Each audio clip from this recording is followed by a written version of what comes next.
Which All right. And okay, we got audio.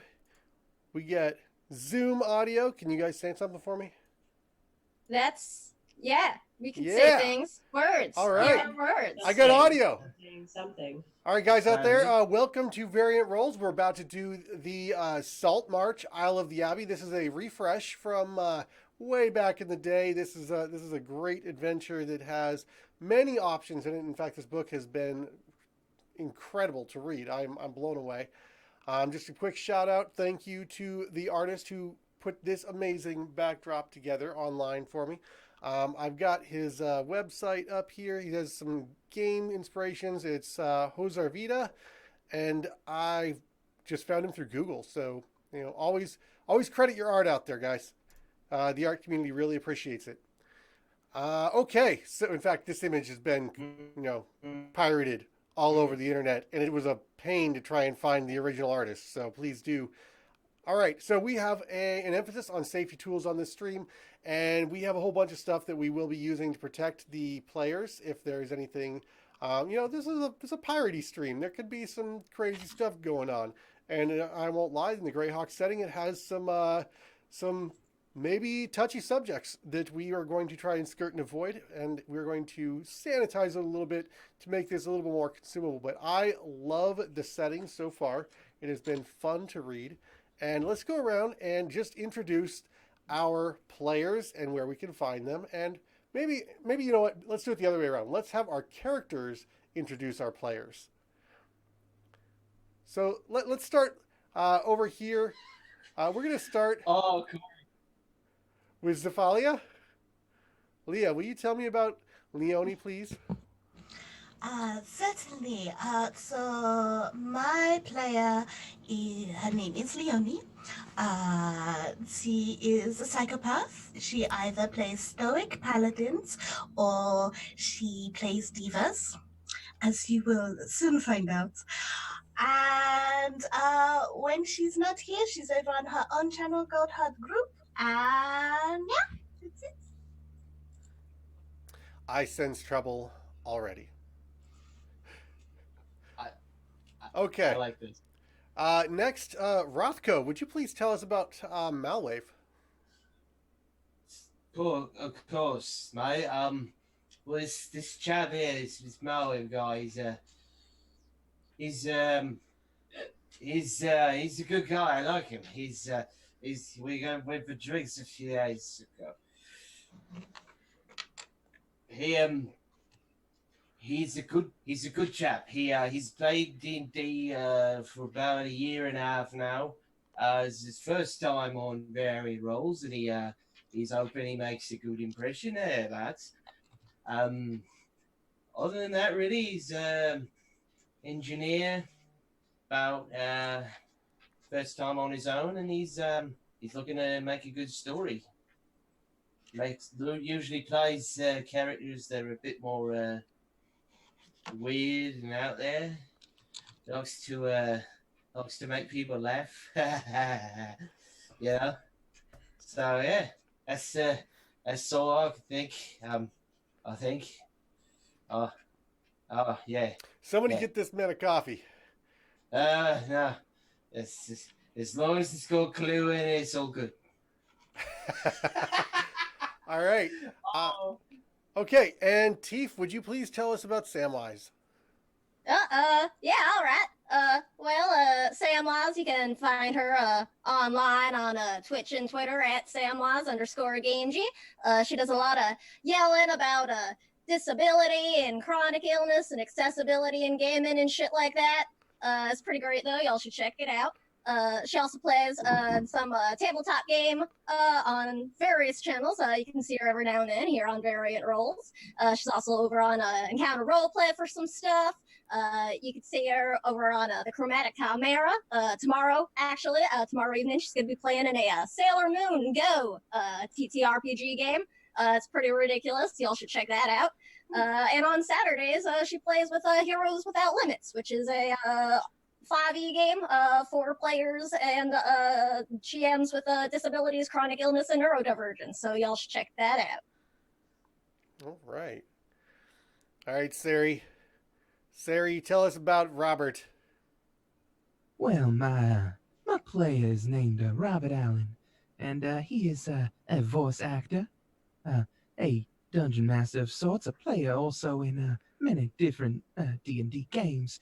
One of them over at Encounter Roleplay with, illustrious DM today, and our other illustrious goblin, Teeth Breaker. Uh, he's got a Twitter at Voices of Robert, where he doesn't talk much, but when it does, it's about D&D and voice acting. That's about it. All right, thank you, Rothko. Thank you, Sari. Not me. Key, would you please tell us about Marcy?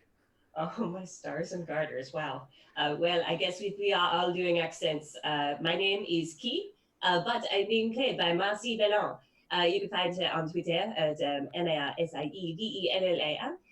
She is generally very sick all the time, like this whole weekend. How are they even standing? I don't know. But we are here now, so let's play. Excellent, thank you very much. All right, and that is our cast.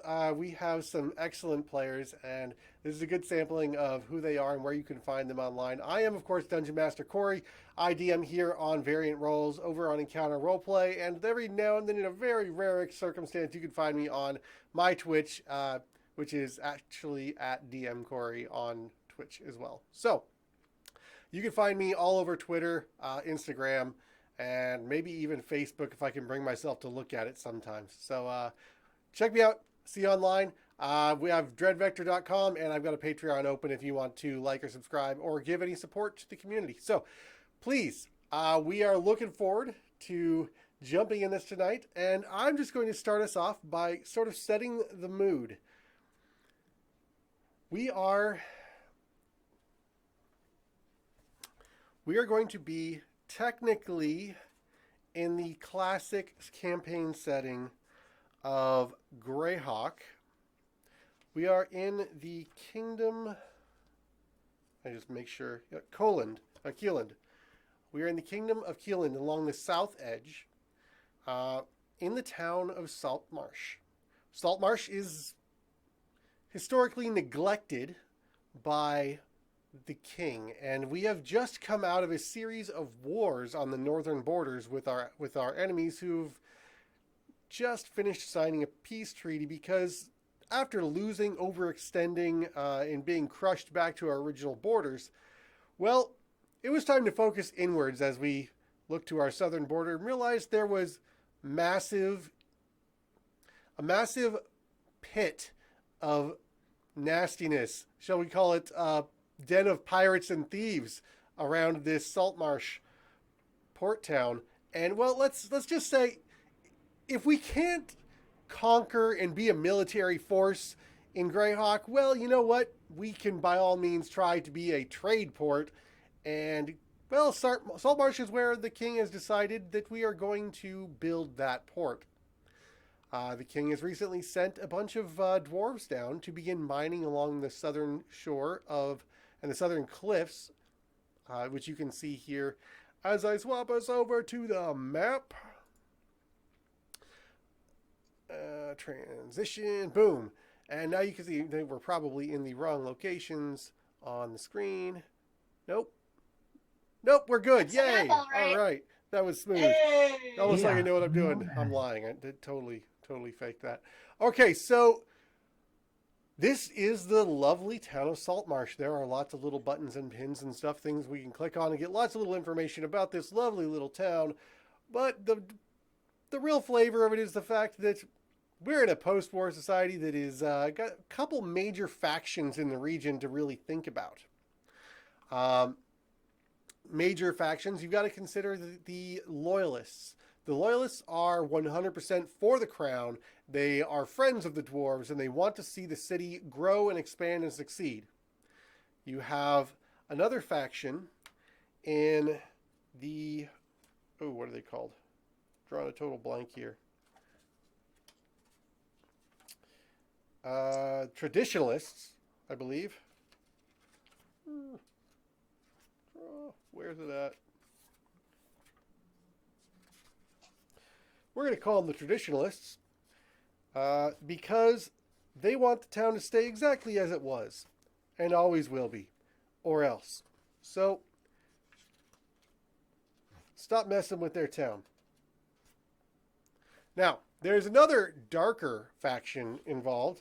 You hear rumors about them occasionally. They're not a major factor for the town, but you got to kind of watch out for them because they have really started to become a thorn in the side of both the loyalists and the traditionalists.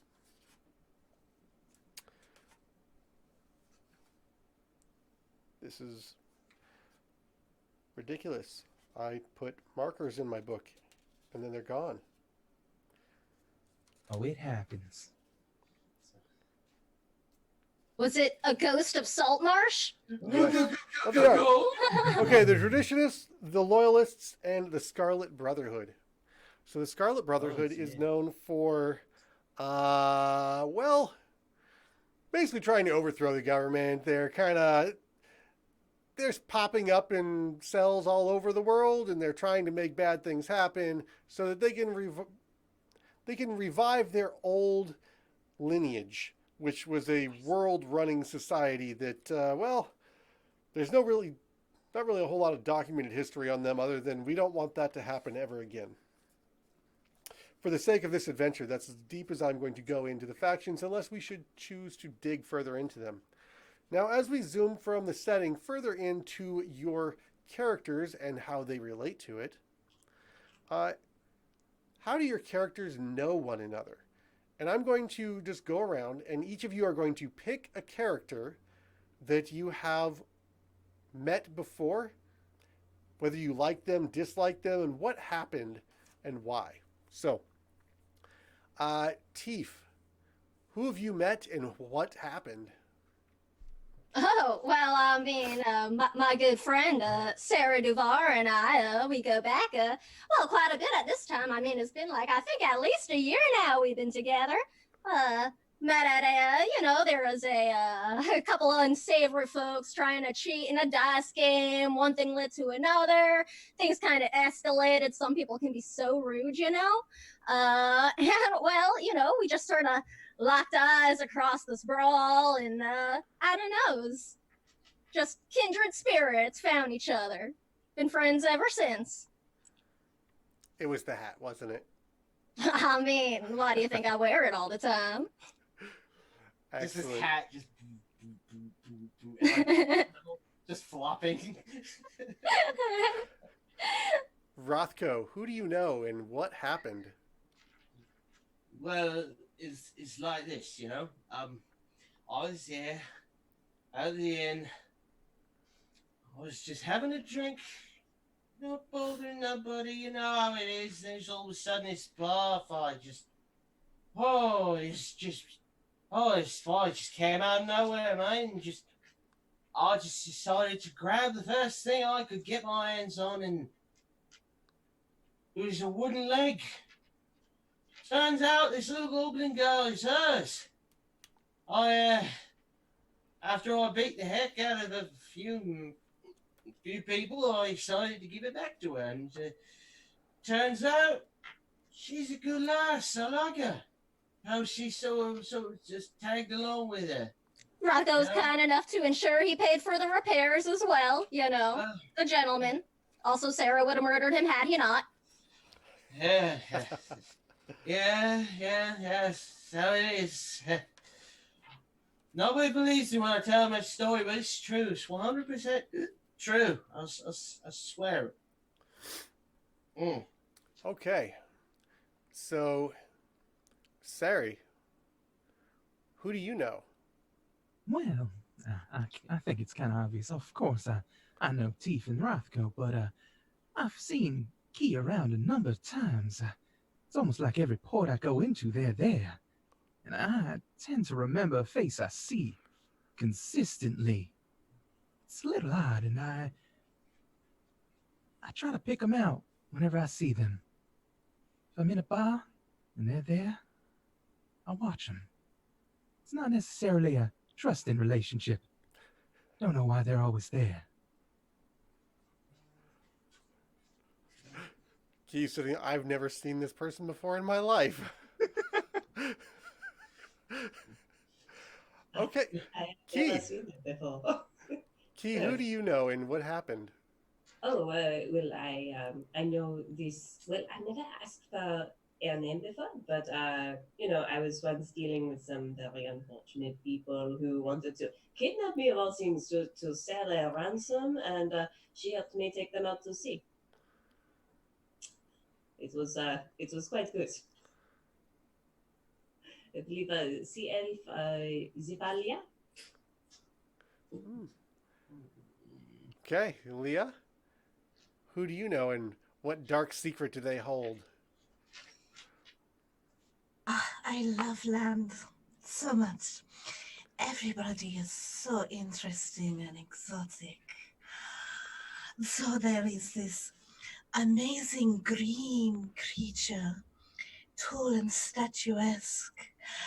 And then there's this shorter creature with a big hat that makes my heart melt.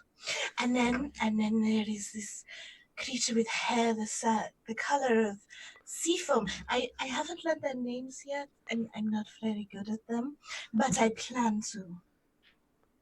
Every time I visit this town, something interesting happens. Excellent. So we've got a little bit of a backdrop here to play against. Your characters have seen each other around maybe in the last few weeks, and you've never really worked together before, with a few rare exceptions. Of course, Sari and Teef, you've been through the ringer together in the pits and watched some of the bloodiest brawls out there. But Good times. hey, I mean, if there's coin to be had, there's going to be had, and well, I wouldn't have put it past you that one fight between Rothko and Sari, that the odds were fixed. You were going to win either way. But I mean, it's a pirate town, right? I mean, what do you really expect? We're not pirates. We're in it answered for the nose. That's We're it. freelancers. Yes, that's the word. I'm not very good with words. The port town of Saltmarsh has a history of looking the other way for smugglers. Why? Well, I mean, it's a victimless crime, it's just a little bit of trade. Why should anybody worry whether the guards get theirs? They're not helping with the trade transaction. It's kind of a bit of a leech thing. They just siphon off from all of the merchants and their hard work and the farmers who did their bit. Yeah. So who's the victim? Well, some of you have worked in the trade of smuggling and helping smugglers. But, recently it's kind of gotten out of hand. There's a pirate faction that has been recently overwhelming and have been kidnapping people and forcing them into situations that aren't fair. So we're going to move right past what those pirates are doing, because they're bad guys and you're not affiliated with them, and that they're really cramping your style. And there might be a few ships sailing around from the Imperial Navy that have decided that, well, if you're not flying their flag, you're flying with the princes. And that's the name of the faction, the princes. And you really don't like being mistaken for them being the vile creatures they are. So, unfortunately, or fortunately, the pirates have been getting extremely aggressive until about 3 weeks ago, when basically nobody has seen a ship from them in a while. Nothing's been reported hit or taken or stolen, or no boardings. It's a little bit odd. And you don't really credit the king with being that effective. But then things got a little bit worse. Something happened and a storm rolled in, and it's been here for about a week and a half now. It's one of the most violent storms that Saltmarsh has ever seen, cresting waves well above 13 feet. It has done a number on the docks. In a lull between particularly violent episodes from this storm, You were sent to sail out with a crew of just a few people from the Mariners Guild. So you find yourselves not only idle companions on this ship waiting to get to some mystery of what's causing this storm, vaguely familiar with one another, just having seen each other around, knowing of one another maybe only by reputation.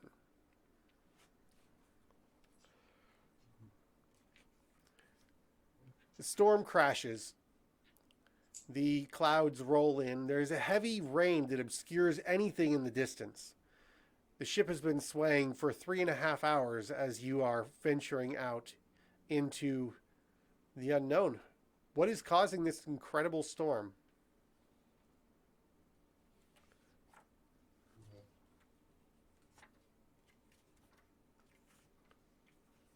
I don't really know the science. I promise it's not me. All right, well, I mean, that's good to know. Can you do that? Like, if you wanted to? I could if I wanted to. That is fucking rad. I heard in Miserel, he's in you. Yeah, it's very cool. Y'all right there, Key?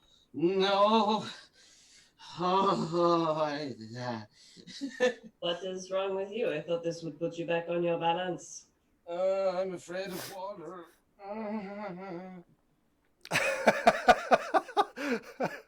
A turtle that's afraid of water. I love this. He's like, Half our group doesn't have their sea legs. he's just like hanging on to like the first thing he can get his hands on. So he's like, I'm fine. I swear. Please let go of my arm. Oh, sorry. The rich noble patron whom you have been hired by is not captaining the ship. It's a hired merchant vessel. It's not really something you would consider battle worthy, but the noble that has conscripted you into this, Calderon Bravewater, approaches you.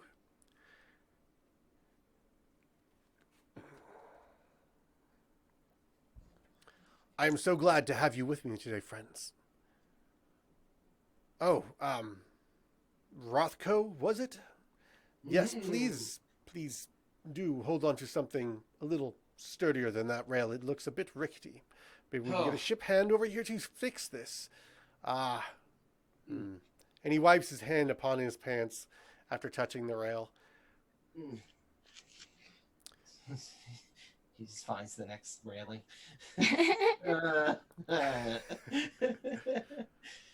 Right. Thank you so much for accompanying me on this most dire of missions.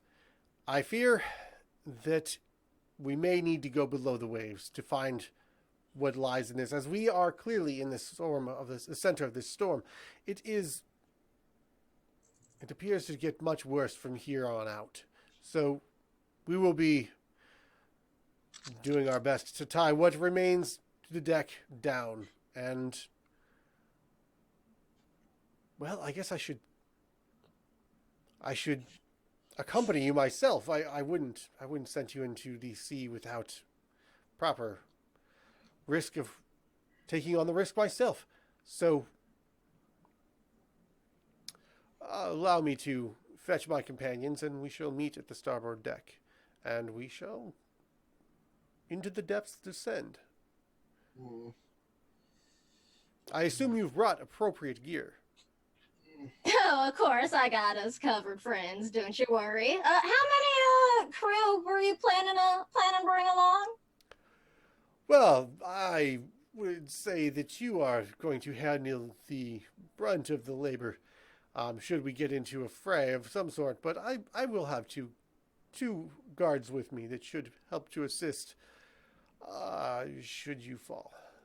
All right, well, that's fine then. I can make sure to accommodate our part, as it were, so we can, maneuver at least, breath-wise beneath the waves with safety. Right.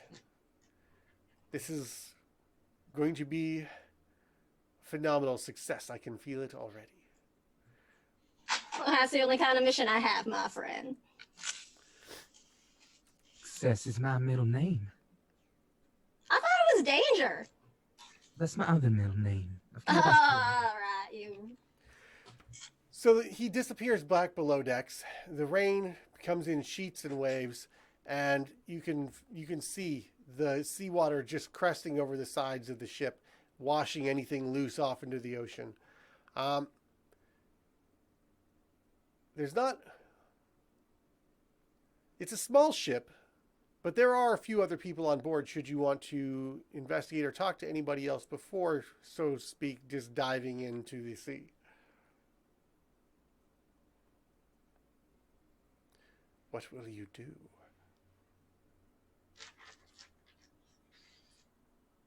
Well, I don't know. Anyone got any business you gotta take care of before we submerge? I mean, I'm not entirely well learned on where exactly are we going. Under the ocean. I know this, but where and why? I guess as good as mine. I prefer to stay up here, if that's alright. But I'm not leaving you alone. I need a drink. Where's just, oh God. The water will be less choppy underneath. That's true. That's a very good point. That's a very good point. I think it worked. I don't like it, but I'll do it.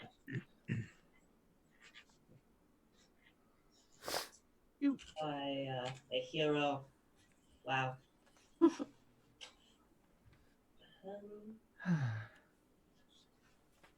Can we hit things already? I'm sure that'll come soon enough, my friend. I don't know. I'd like to talk to the person if they're here chartering the voyage. I just want to know more about what we're meant to do. Yes. Key? Key. Yes, it was Key. What is it that I can do for you? He says as he's sorting ropes and... I'm so sorry. Is it a brave hotel? Or... I'm sorry. I like more clear instructions on what to do, so that I know what not to do.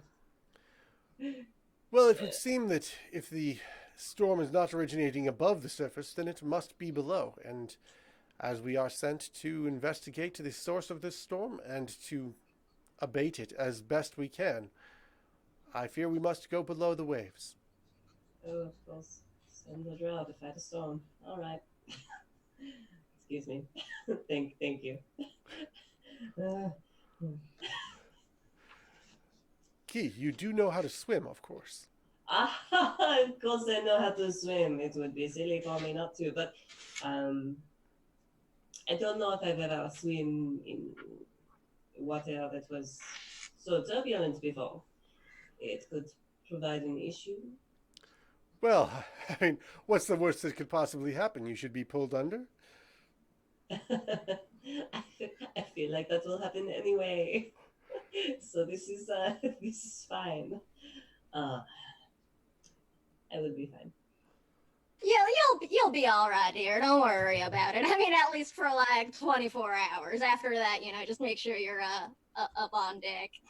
Oh no, I will be fine, and I'm gonna tap my umbrella against my heel. I am sure I will find myself very mobile there. Well then, lovely. Is there any other business we gotta take care of? What time of day is it right now, actually? It's hard to tell through the storm, actually.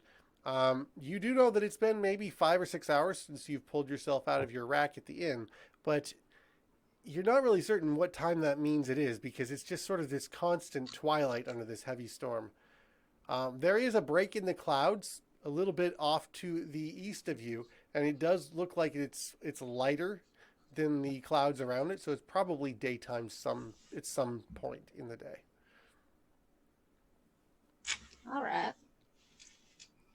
Well, I mean, I guess with the storm, it doesn't matter too much if we're under the waves before dark or not, but I'd still rather get this done over with sooner rather than later. Right. Do you think anyone on the Veld has any potions for water breathing at all? Just Siri's wondering. got that handle. You don't have to worry too much about that. I can already breathe What water. I say, Siri?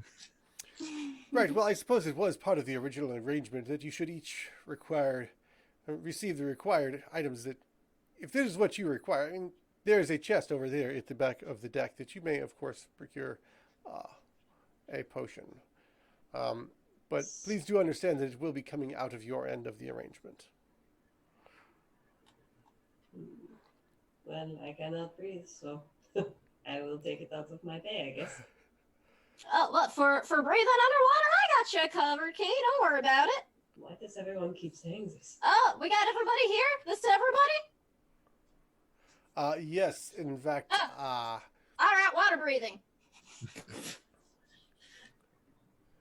well, with that, everybody can breathe water for 24 hours. Everybody within range who is...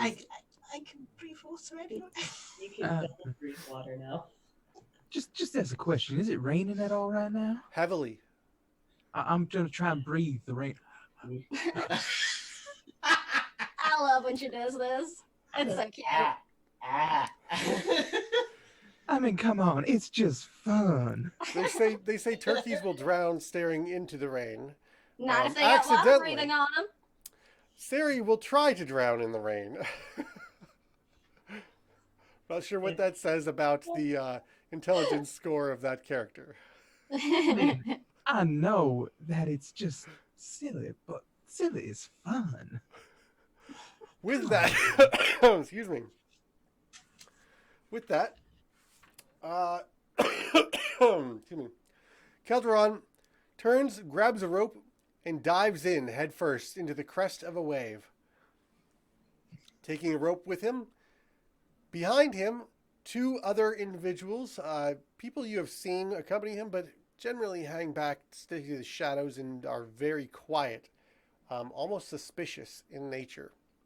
Grab onto the same piece of rope and bloop, right over the side into the drink. All right, well, guess we might as well get a move on. Yep, let's do this. As a real life scuba diver, I have questions. Anyway, let's go. Suspend your disbelief. All right. Yeah, trust me, All right, it's been a thing in a Water campaign breathing where I needs brought up beds. the bends. Actually, Robert and Sam were both there. I'm like, you're rising to the surface how fast?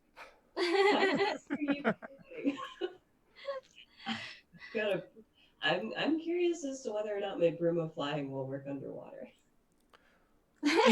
I'm going to say yes. Yes. Nice. So you don't have to like tread or anything. Yeah, it's like a submarine kind of thing. Anyone who Oh. Nice. Tim is like Room of submarine. Yeah, broom of submarine. It also looks strangely like an umbrella, though. Just a long piece of wood comes up as the periscope.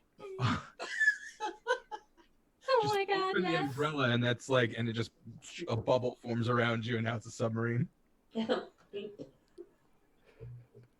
Here for it. Okay. Grab onto the rope.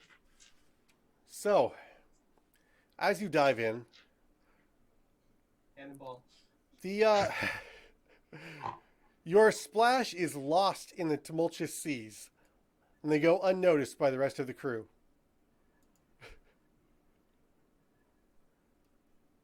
All right. So you, if you can see in Fantasy Grounds, it looks like only a few of you can. You drop Can't even in, descending with your rope to approximately 80 feet, where you are on this small rise. It is in the middle of the screen here, or should be.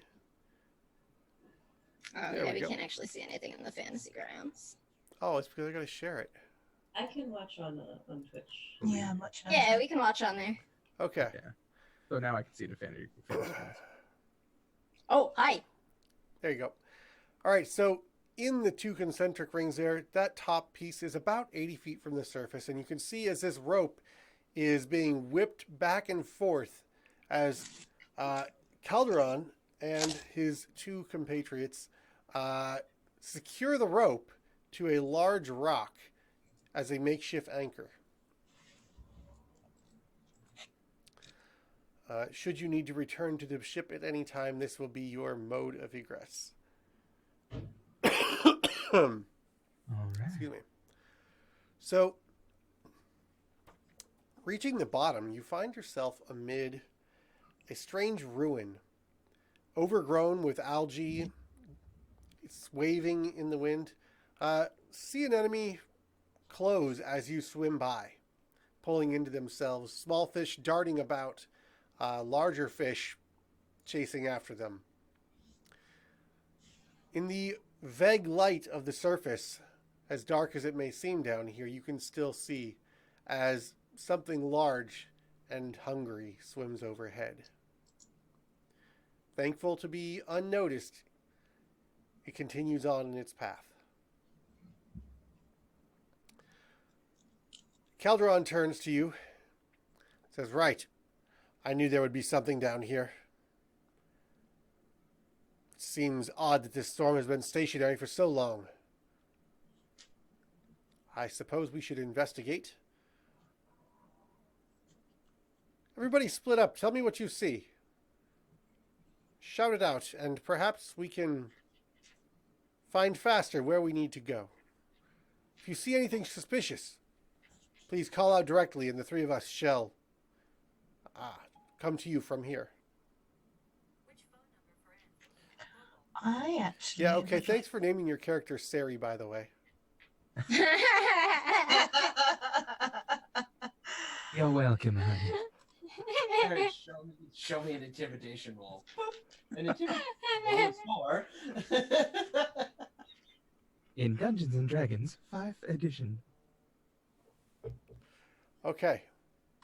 I'd actually like to use my friend of the sea racial feature and speak to some small fish. Okay. I can communicate simple ideas with them using bubbles and hand gestures. Although I'm not too sure what it is we're looking for. So I'm just like, So- have you seen it? Interesting. You have a limited communication as like speak with animals with them. You are able to speak to them about anything that's happened within perhaps the last day or so, but they're not going to recognize individuals or anything of a detailed nature. What would you like to ask them about communing with the fishes? Aquaman style.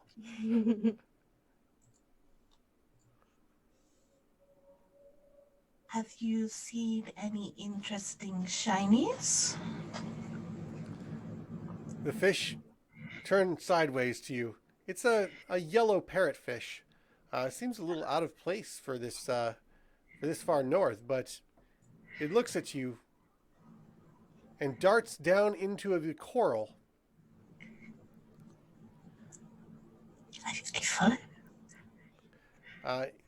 In between the small holes in the porous recesses of this particular outcropping, you see that there are some oysters there, and the fish seems to be like picking at one of them in particular. Then you pick up that oyster. You pry it free from the rock and manage to maintain its shell, and as you look towards it and bubbles and communicating emotions to it, it opens for you in your palm, and lying inside is a perfect pearl worth 50 gold pieces. You take it. Is my parrotfish friend still around? It has darted away, but you get this feeling of gratitude from this oyster as you have removed its, it's an unwelcome piece of obstruction in its shell. Was that uncomfortable? And then I put it back. You put the oyster back, or you put the pearl back in the oyster? I put the oyster back. I relish your suffering, oyster. More than 50 gold pieces. Okay, so you can write down on your character sheet or wherever that you have acquired 50 gold pieces pearl, and I love your exploration. Thank you very much. That's halfway to an identify spell. Okay, so the rest of you are... Well, I guess we're looking to see if we can find signs of anything strange. Yeah. Gonna look around. Okay, I'm going to actually... Can you see the pins on the... In Fantasy Grounds? Can you see them? No. Fantasy Grounds, no. On the stream, yes. Perfect. I didn't want you guys to be able to see them anyways. Oh, secrets. Hey, stop looking behind the DM screen, all right? Jeez. I'm looking. More forbidden knowledge. I'm going to share this one with you instead because it has labels where you can tell me where you are wanting to go. Someone did something, yeah. Oh, wait, wrong accent. Wrong game. I mean, No, by all means, by all means. No, By all means. Okay. No, please, go. All right. So I think Sari will probably check out W6B to the right of the stone upcropping. Okay. As you swim in through the doorway, a glass fish tank is overgrown with kelp, stands next to the east wall, and a mosaic of Procan's coral trident holy symbol is built into the ceiling.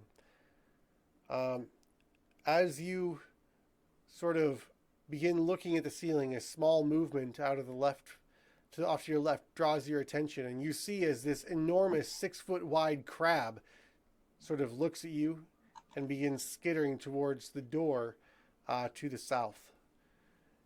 It's holding its claws outward towards you in an aggressive stance. But it's running away from me aggressively? It's not, no, it's defensive posture, but is sidestepping to get further away from you.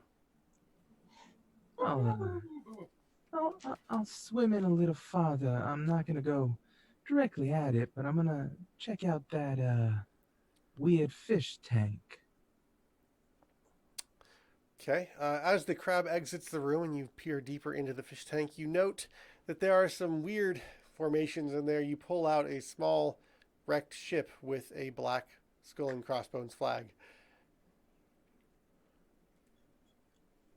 It's a fish tank. Oh, yeah, it's just a regular fish tank, but why is it underwater? That's weird.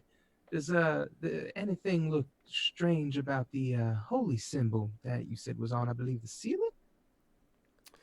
It is the symbol of Procan. He is a sea god similar to Poseidon, perhaps.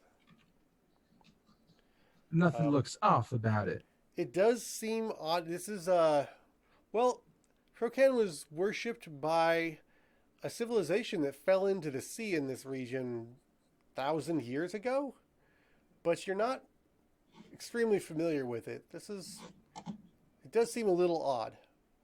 That makes sense, though. Why there's a fish tank down here for society fell into the sea. I'm gonna follow that crab. Maybe something special in there. Okay. As you make it to the doorway, we're going to go to the next player. Who would like to explore where? And or are you following Sari and sticking as a group? Sorry, which numbers did you say you were exploring? Sorry. That was W6B.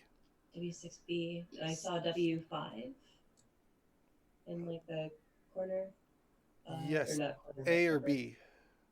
A or B. I'll go to W5, and I'd like to use my high drow magic to cast detect magic. Okay. This little beacon, like boop, boop, boop. As you do. And I'll go into A because I don't think I can get into B without first going into A. That's fair. So as you venture into A, with your detect magic up, stone benches line the walls, and a stone counter stands before an enormous vault in the back of the room, W5B. Um, Is the vault locked? it does Is it- not appear to be opened. However, as you come in, you note there are 3 human-ish sets of remains in rusted and verdigris covered chainmail clustered throughout the floor, heaped upon one another. One of them looks gruesomely executed with a sword sticking out of its chest. Ooh. That's fun. I will. I have detect magic up. Is any of are these things striking me as containing any sorts of magic, or is it just sort of all mundane here? The door does give off a faint sense of magic, and you'll forgive me, I am not the school of magic buff that I should be. I'm going to say enchantment. Enchantment. That's okay. And when you say the door, there are 3 doors here. The one that I just came from, the one to B, and then another one that leaves. B is the vault. Okay, B is the vault. Gotcha. All right. You can tell that it's locked with some sort of spell. Oh, nice. I'm not. I am a magical race, but I'm not a magical rogue. So I'll stare daggers into it and think about my friends, and maybe one of them can help me open this, if possible. Okay. All right. Yeah. Oh, I have to spell magic. Hydra magic. Nice. Dispel magic. Yep. All So I can right. cast that once per day, and if it's a spell of 4th level or higher, I make a DC equal 10 plus the spell's level. Yes, please do roll a DC for me. Okay. And forgive me, I don't have fantasy grounds up right now, so I'm using real dice. I prefer physical dice. Okay, cool. I got an 11, so that's going to be 16. 16. I'm pretty sure it's not a 6th level spell locking this thing. But just to verify that, But it could be. could have been cast at a higher level. No, you successfully beat the DC of the arcane lock spell, Nice. and the arcane lock is disabled for the duration of the spell. I'm playing the French saboteur I've always wanted to play. Let's do this. All right, I open up the vault and I take a look inside. As you begin turning the door and begin opening it, we are going to flash to another character, All right. and we will come back with that. All right, who wants to explore further? Let's see. Well, Sarah went into W6B, right? Yes. I'll scope out the neighboring room. Did we like come in through the entryway on the side, or did we come in through W6A where looks like it's like got it Came in opening? through the entrance on the side there. Okay. Then I'll go through W6B to the left. And check out A. Okay. As you enter the room, a chipped statue of a sea god you assume to be Prokin, holding a trident in one hand and a piece of coral in the other, stands on the east wall. A human skeleton lies at the feet of it, encrusted with coral.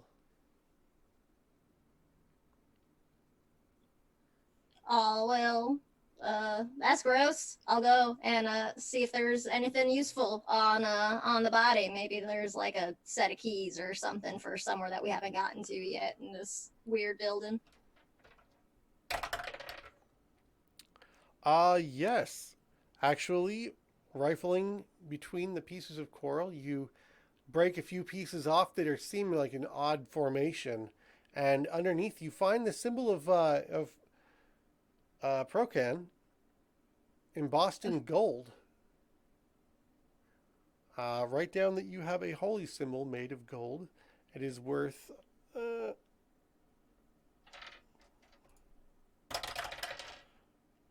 81 gold. And who was it a symbol of? Procan. This is clearly Frocan? a temple of Procan. Yes. Okay. God of the sea. Yes, in Greyhawk. Ancient god of the sea, no longer worshipped in Greyhawk. I am not familiar with the pantheon for Greyhawks. Me either. Iridian god. It's an Iridian god. It's pretty cool. Thank I you, will Robert. confess this is my first time ever playing in Greyhawk, but I'm loving the lore that's dropping here and there. So Greyhawk's so good. I'm sure there's a bunch of people out there that are watching like, no! You're doing it all wrong! Forgive him. He knows not what he does. Whatever, our fun is just fine. You can Yeah. pro-can or you pro-can't, you know? It's fine. The kitty cat. Leah, what are you going to do?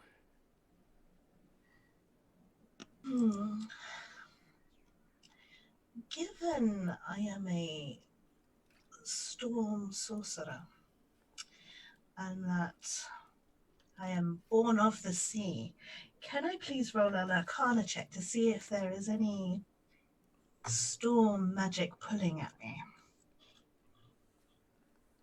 If there's any storm magic pulling at you. Mm.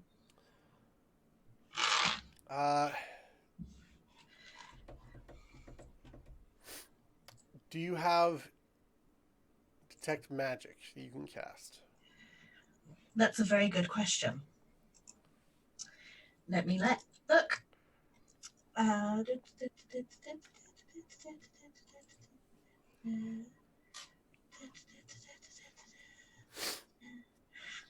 Spells. I do want to note my water breathing does not consume one of my warlock spell slots because I get it as part of my invocation. Nice. Booyah. No, but I Okay. do have Druidcraft. Roll for me an arcana check to see what you know about summoning storms.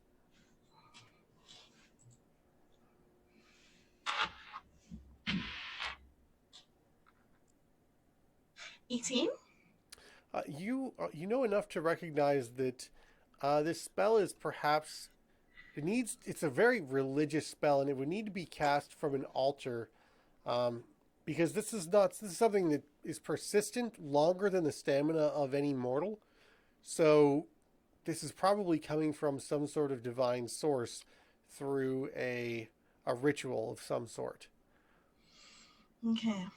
There are lots of buildings here. Which one looks the most impressive? Probably W7. I'd like to swim over to W7, please. All right.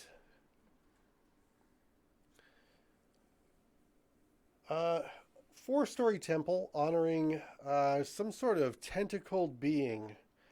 Serves as it looks like maybe a city hall, but it's covered in tentacles climbing up the walls.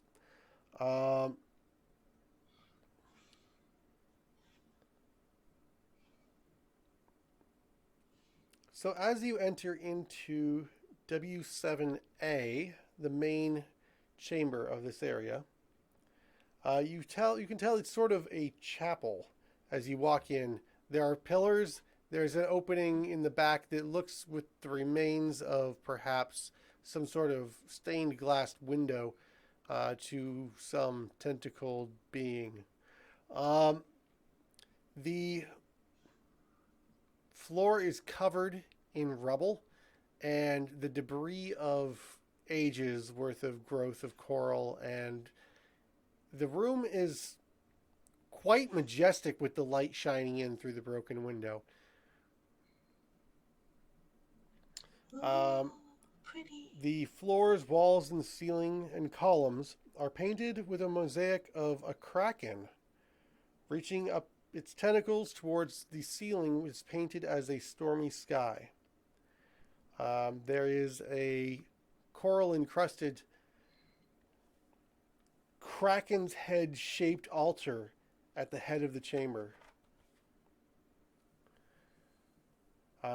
Swimming around the room, there appear to be a solid mass. It's a swarm of them almost, of mid-sized octopi. Octopuddles? Multiple octopus. They eye you, but otherwise do not change their swimming habits. They're swimming in a very clear circle throughout the room, though.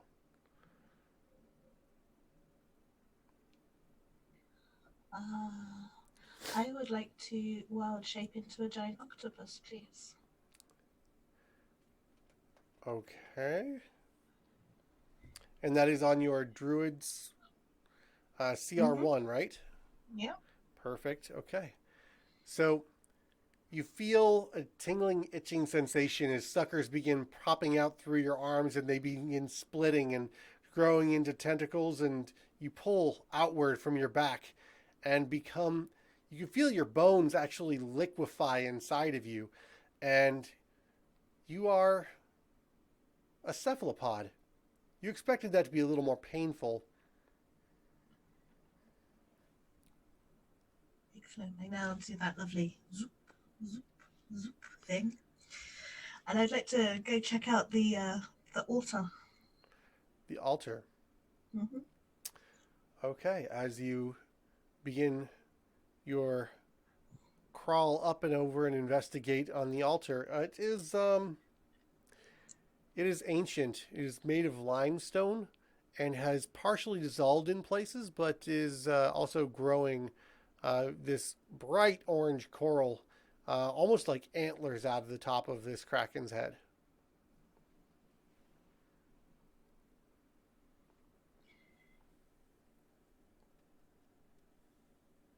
Is there any object on the altar? You can see that there Apart from was the a coral? place for maybe a book or a scripture of some form at one point, but there's nothing there now, probably lost to the ages. You're just going to settle on the altar? And brood octopus style. Hmm. Excellent. Okay. Octoponder. You have like 4 tentacles coming up, just going. Yeah. As you're sitting on the altar, Oh no. You are now the Kraken. a kraken emerges from behind you and pulls you into its hungry maw. And no one ever heard from Leah again. Good name. Now I need to. Unseen Leah. Now I need to go change my makeup. You're right. First edition adventure. It is actually. Join the green team. It's actually second edition. Oh, It's don't do it's that. advanced prior to second edition. Okay, so Calderon ventures in, walking across the bottom, small bits of coral crushing underfoot. His 2 confidants flanking him both left and right, and he looks at you, and there's something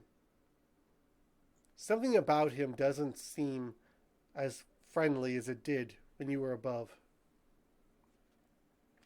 And we're going to cut back to Sari. Well, just as a question, did Rothko do anything yet? No, I totally skipped you. I'm so sorry. Rothko. I see how it is, Corey. Okay. Yeah, hey, I'm just saying. Portal hater. We know what you're doing. You're swigging potions. No, I'm not. I just. That is highly. Just because it's true, mate, doesn't mean you can say it, man. That's rude, man. So, like, I think I'm gonna look in a W6F. You know, everyone else has got all their rooms. I decided to walk into that room to see what it's got, eh? Just kind of walk across the bottom, just kind of saunter in. All right. So, as you come in across from the temple to the Kraken, you see. Yes. All right. There are 6 cracked stone benches lining a path leading up to a stone altar to some sea god from long ago. There's a 2-foot dais at the south end of the room, and lying across it in one another's arms are 4 human skeletons. Oh, up there. Is there anything else in this room that looks interesting? Possibly shiny? There are a few. Well, that's sort of odd. Up behind the dais, there's a rack of casks, and they catch your eye because they're encrusted in coral. I really shouldn't do this.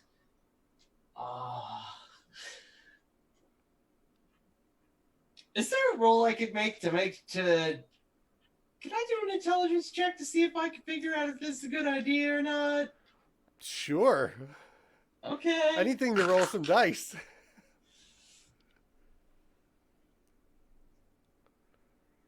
Well,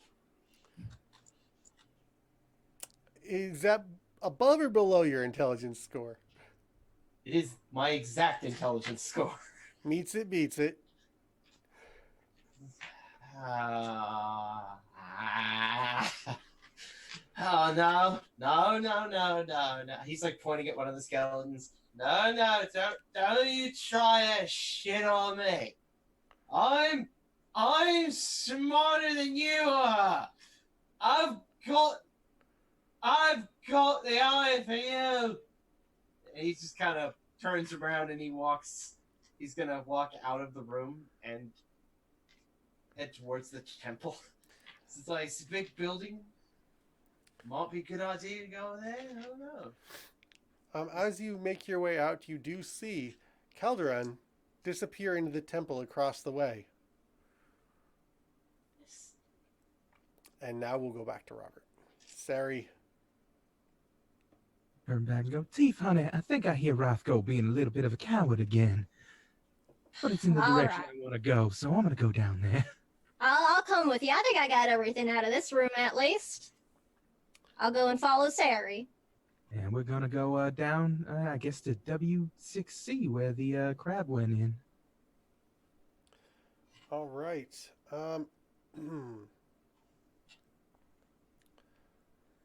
So, as you make your way south into into W6C, the room is somewhat brighter, a little bit better lit. There's a hole about 3.5 feet across, crushed through the stone ceiling. And darting out as you make your way into this room, a swarm of quippers just darts away. And the crab, you can see, is nowhere in the room, unless it's found some clever way of hiding. Nothing else interesting looking in here? So I'm going to look around just real quick, make sure I'm not missing something important. As you're digging around, broken wood furniture lies on the cracked floor. There are a few skeleton bits and pieces here and there. Most notably, there is an individual that looks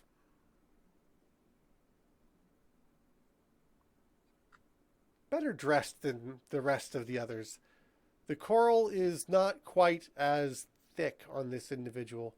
And as you pull away a few pieces of broken wood, you can tell that they weren't from the original settlement here. Perhaps they've died since then. However, all signs of flesh or anything have been pulled from the corpse.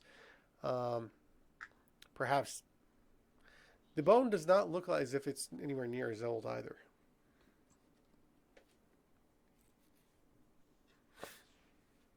Huh. Oh, that's odd. You see this here teeth? Something strange about this one. Seems fresher. About this one here? Yeah, right here. Hmm. Think maybe somebody's come down here more recently, other than us. Something's picked it clean, though. Can we, if we take a look at them, can we maybe tell how long these fresher bodies have been down here? It is just one, and it's hard to tell. Somewhere probably with this one is not.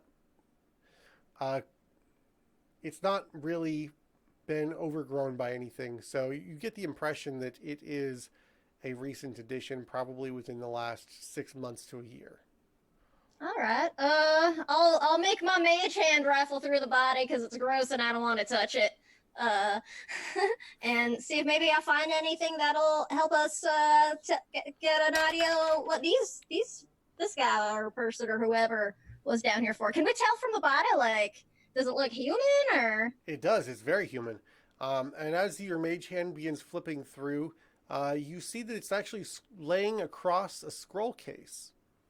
Ooh. Of course it is. Yeah, I kind of step back, but I make my mage hand pull the scroll case away from the body.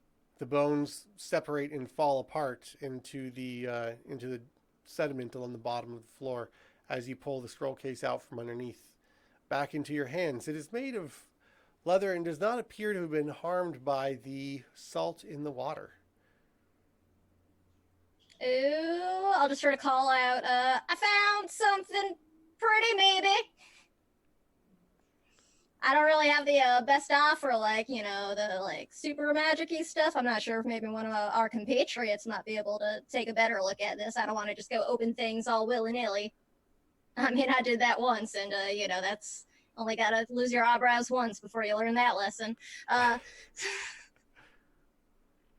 maybe Leah might know something about something like this. Maybe we should go look for them. Oh, maybe, yeah, or someone at least. Hey, Leah, Kate, anyone? I'll just go wandering, like, towards where people went. And we As flash will I.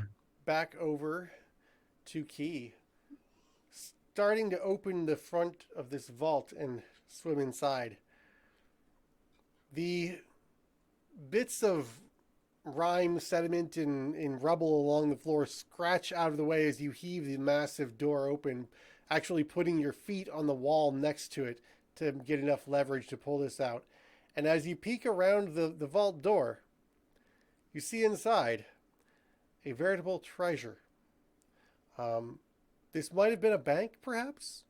Ooh. You're not really certain, but coins of various denominations seem to be sorted throughout the back, emblazoned with faces and names in a language you're unfamiliar with.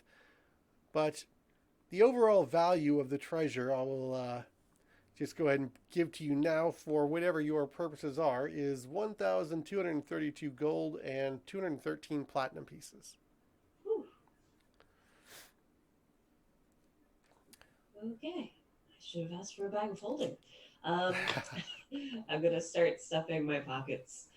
This is great. This is a good day. DM Corey runs a weightless treasure campaign, so you have Oh, more yeah? than enough room to take all of it. I'm not. Awesome. We're also underwater right now, and I don't need to worry about. You show up like a chipmunk that's just been stuffing coins in every pocket, orifice, or anywhere else you could potentially keep it. My mouth tastes like iron. I hate this.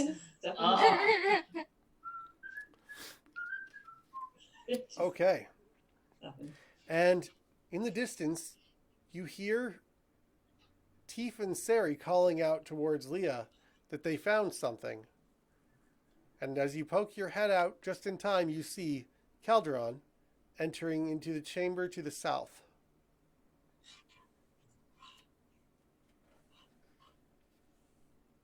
Is that where they were calling from? They were calling from actually W6. Yeah. But they are making their way out of the building towards W7A as they were doing so. Gotcha.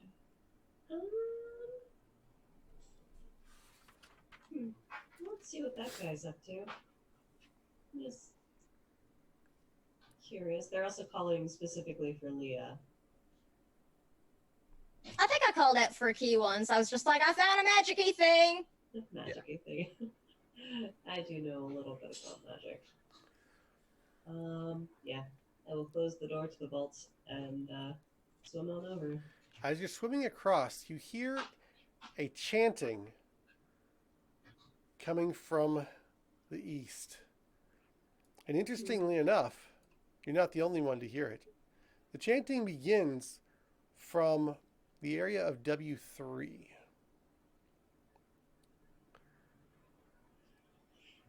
W3. So do we all hear it then? Everybody hears it. Everybody hears it. Do we see any of Calderon's allies, the 2 guards he brought with him? They are with Calderon in W7A, staring menacingly at Leah in their octopus form. Oh, they like calamari. That's squid. Heathen. That's the point. I believe what you meant to say was calamari. Oh Waka waka! Yeah, there you go. I'm sorry. no! Done. I liked it. Okay. Sam gains temp HP from that. Yes, me too. Okay, so Key, you being the first to hear this and outside of the chambers, you see to the south, Teef and Sari, as they're calling out across the water, turn their heads to look to the east as well.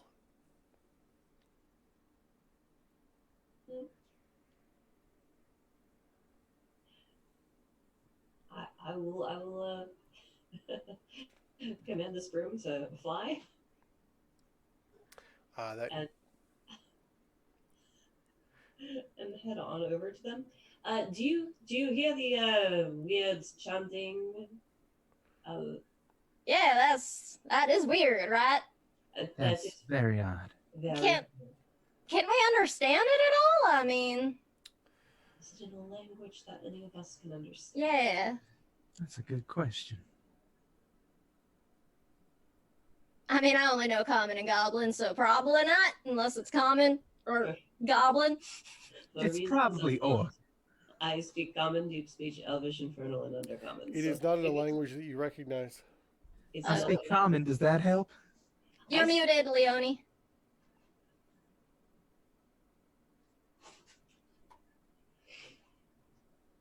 I have too many buttons. I speak Abyssal, Aquan, Common, Druidic, Elvish, and Primordial.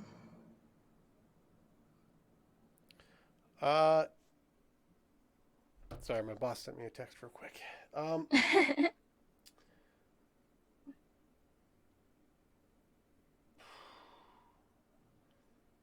Something, it's in a dialect you're not familiar with, but it's warped and it's twisted into something that is almost intelligible in pieces and parts, and something about an elder god, and you definitely pick up the word destroy. Oh, nice. In what language? What were you familiar with again? Abyssal, Aquan, Common, Druidic. Okay. Nice. I speak the language of devils. I cannot understand it. Let's go. I'm an octopus. I can't speak. So do you approach the chanting or do you go in to find Leah? Oh, I mean, Sari would always go towards the chanting. Sounds fun. I mean, I'm rather curious. I want to see what's going on. Have we seen where Leah went to where Leah went to in their octopus form? Because I actually don't even know if we know where Leah is right now. I'm pretty sure we don't. We were inside the building. I'm sure they're fine. We were yelling for them. As you're heading off in the direction of the chanting, Calderon steps out. Friends, could I get your attention in the chamber in here for a moment? I believe we have found the source of the storm. Are you sure it's... Do you not hear that? Where's that coming from? Hear what? Oh, yeah, no, this is a stabilizing action over here. We are trying to subdue the storm. Yes, they are with me. Don't worry about them. We are worried about the source of the storm and subduing it while we have it better under control. If you were to venture to the surface, you'd see that it's actually quite calm up there right now. His guards are like with him right now. Inside of the building, and he's just poking his head out. She's like counting on her fingers for a minute, like, who's chanting? No one else is down here. I wouldn't mind if I could do an insight check, sir. Yeah, and, do you believe him? and as Leah, do I hear him say that? That yes, we have the storms of Jude. I'm like, but you were talking about destroy? What? The chanting is about destroying. Okay, so roll me your insight checks, please. Oh. As a draw, I am always suspicious. Okay, -1, it's 4. Nice. I got a natural 20. Seems legit. Hey, first one of the campaign. Right. I got a natural 20 plus 4. Oh! Nice. I got to 10, so I'm not sure. He could. I still think he's lying. I've got no proof, but I can't help it but think. It's probably the alcohol talking. Nice, everyone. Okay, so insight roll of natural 20 to a total of 24. Yes. You've seen liars. You've seen their tells. I am one of them. You may have employed this specific false tell that he is using to try and throw you off. A liar always knows a cheat, and a cheat always knows a liar, and this man is as transparent as the stained glass window at the back of the chapel he stands in. You are not fooled. You have heard them talking about this elder god and this destruction in this chant. That has nothing to do with subduing a storm, and why would he be lying to you? Oh, I did not speak that language, but it's I guess I'll tell some things going on though. It's an ancient form of Aquan. So you I were to don't- pick Yeah, up it was bits Leah and who pieces. recognized it. Yeah. Sorry, I was looking That's away from the okay. screen. It's okay. But now Keith speaks it, we all understand I can what speak the insight was. Ah. Interesting. So, before we go in there, I found something very interesting inside of that building over there. If you would not mind. I'm sorry. In which building over where? There's a vault in that building. It was under some sort Oh of wall. yes, we're aware of the vault. It's enchanted, and we do need a key to get inside. Which I am the key you need. that is most disturbing. The key I've already is opened it. Do you want to see what's in it? It's very interesting. you have opened the vault. Well, that cannot be good. Why would I lie to you? I would surely not lie to each other. not. Yes, well, treasures be what they are, rewards. For the end of a day's work, I believe we have yet some work to do. So please, step inside. The Oh, altar waits us. does it? Not lie to you. There's something inside of the vault that I think has everything to do with what's going on in your hotel. Roll a persuasion for me. I will do that. 17. Right. Well, I will perhaps send one of my guards with you, and you will, if you need some attention with that. But I do need to press onward with the mission at hand. I'm sure that it will benefit us all. Uh-huh. And he snaps his fingers as one of his silent guards comes out towards you, looking at you sideways as he passes you. Uh-huh. Okay. I'm going to lean into Sari. This man is lying. Don't go in there. Or do, you know? It's your choice. I cannot hear you. You are muted. I shouldn't be. Ah, there you are. Well, that was weird. I said, all right, thanks. Tell the others they're in danger. I'll take care of this one. The drow are so suspicious. I'm sorry. I see at least one person here play a lot of drows, and it's rubbed off on me. It's wonderful. I'm so flattered. You teach me how to be a trash fire. I teach you how to be a drow.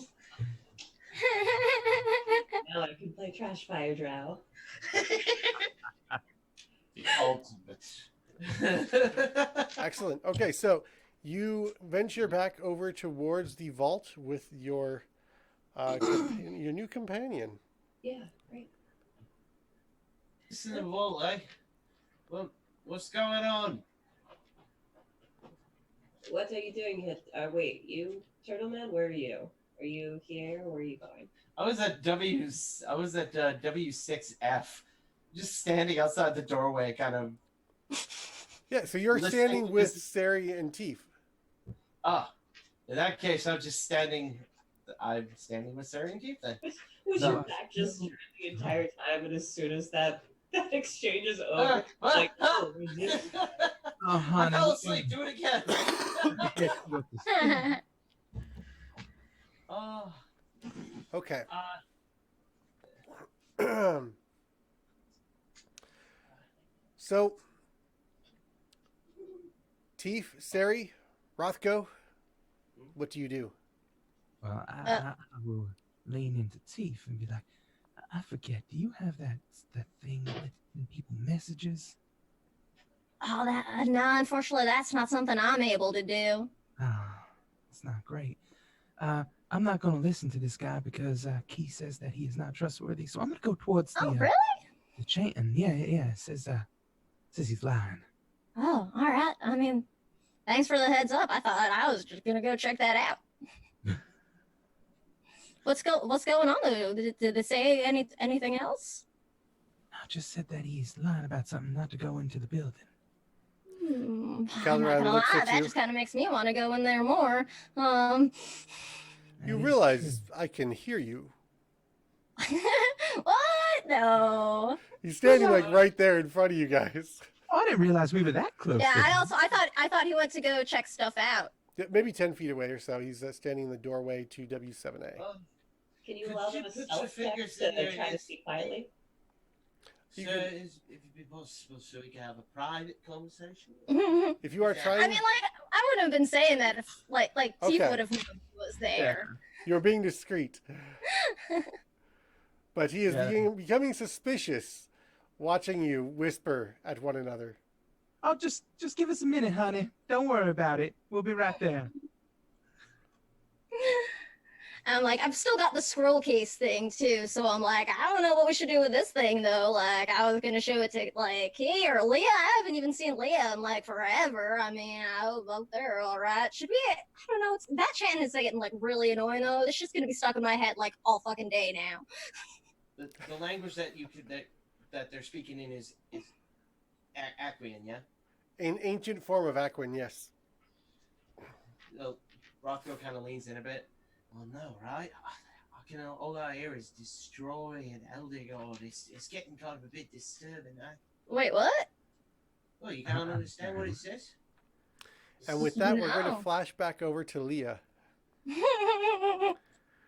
Nice. In their octopus form, sitting on top of the altar, staring at Keldron's back. And the other guard begins approaching menacingly, draws steel, and this wicked glint appears in his face. Please roll for initiative. Oh, no. I'm an octopus, really. Oh no. The death sentence, sure. Do octopi get like 8 actions? Negative. Initiative +4. I tried. Do you need everybody rolling initiative, or is it just Yes, Leah? for the sake of brevity and for continuity, yes, absolutely. Let's everybody go ahead and roll initiative, and I will just get us into initiative order. Wonderful, honey. Wonderful. I'm imagining, like, octopus combat is just tentacle slap fights. It's mostly horribly one-sided grapple checks. Oh, no. Very just made- one-sided grapple checks. I got a He's made a 16. terrible mistake. Teef, what is your initiative? 21. I rolled real well. Very nice. Sari. I rolled well as well, 19. All right, Key. 16. These are some good initiatives. All right, Yeah. Leah. 23. Hey. And Rothko. 20. Wow. I'm just alert. I see everything. Especially while kids like cinnamon toast crunch. DM, Yes. I have a question. Okay. Would you allow a druid to use a sorcerer point to use their meta magic to cast spells? Because I took, what did I take? What was it called? I can't remember. One of the meta magics. Subtle spell. When you cast a spell, you spend 1 sorcery point to cast without any S or V components. Oh. It has to be from your sorcery list. If the spell is on your sorcerer's spell list, then you would be able to cast it in that way. I think you would still need material if the spell has any, too, right? Like you would still. The spell would be Yeah. unchanged, and if it's available on one list, then you can cast it from that method, even if you prepared it for the other list. Oh, I'm just thinking because in animal form you don't have your material components on hand, so I you see. I can have a subtle spell focus, so which is a piece of coral. So Oh, okay. That is actually an interesting point. Can you even cast as an octopus? Well, I mean, there's like when you're a druid, that's like a level thing, I think, for at least one of the circles where you're able to cast in like your elemental or beast form. but I multicast into sorcerer to take meta magic. So as if I spend a sorcery point. Well, meta magic is specifically when you cast a spell, you can use it. And you can't cast a spell in beast shape Okay. unless you're a high level druid that can do it. That's kind of where I was going with that. But you can use meta magic on druid spells. You just can't do it unless you can cast a spell.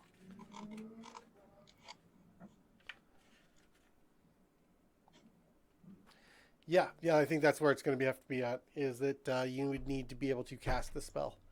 And without the ability to speak, you can't cast any V. Mm-hmm.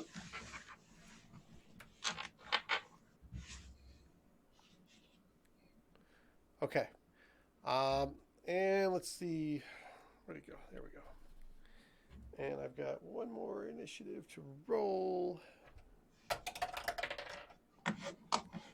Oh, isn't that fortunate?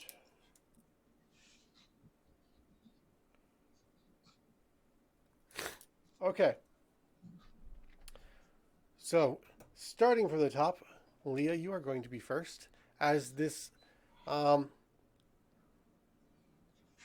individual approaches,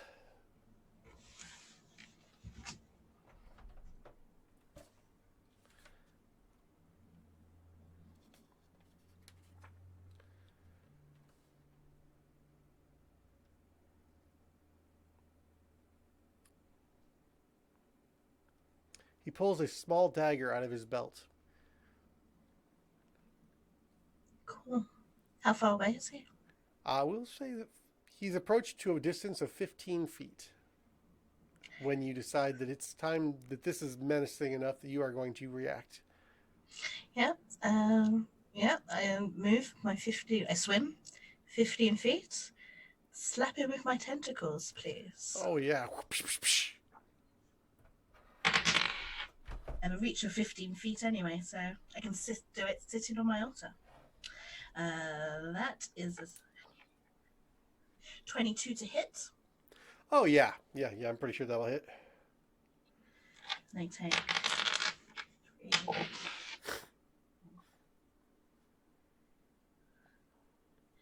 7, 8, 9, 10 points of bludgeoning damage.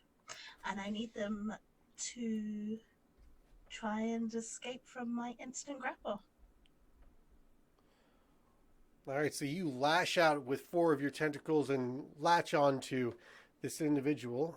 That is going to be an acrobatics or athletics check. It'll be strength based. Mm-hmm. Just as a question, don't you just automatically grapple and it's on their turn that they do? I'm pretty sure giant octopus is. Yeah, no, it is. It is. If it's accompanying a hit, then it would be auto grapple, not attempt to resist. But okay, he's going to be considered grappled. Excellent. Thank you, Robert. I'm just pretty sure. You are correct. Can I try and eat him for a bonus action?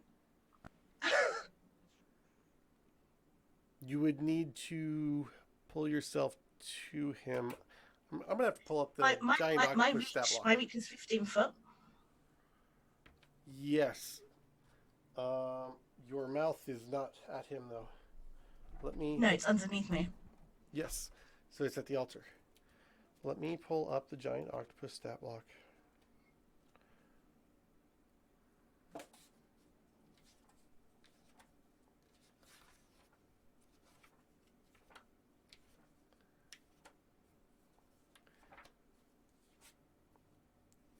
Or not.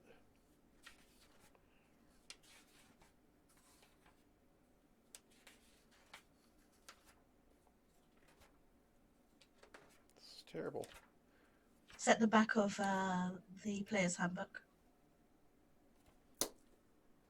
It would be, yeah. I was looking in the monster manual. No, it's at the back of the player's handbook.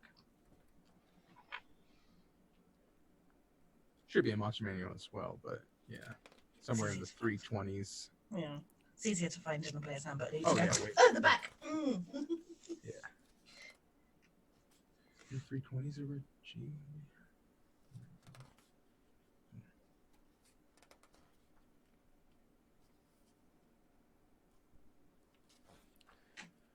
Darn it, Leonie! Why you throwing all this weird stuff at me? Druids! You're intentionally making this weird.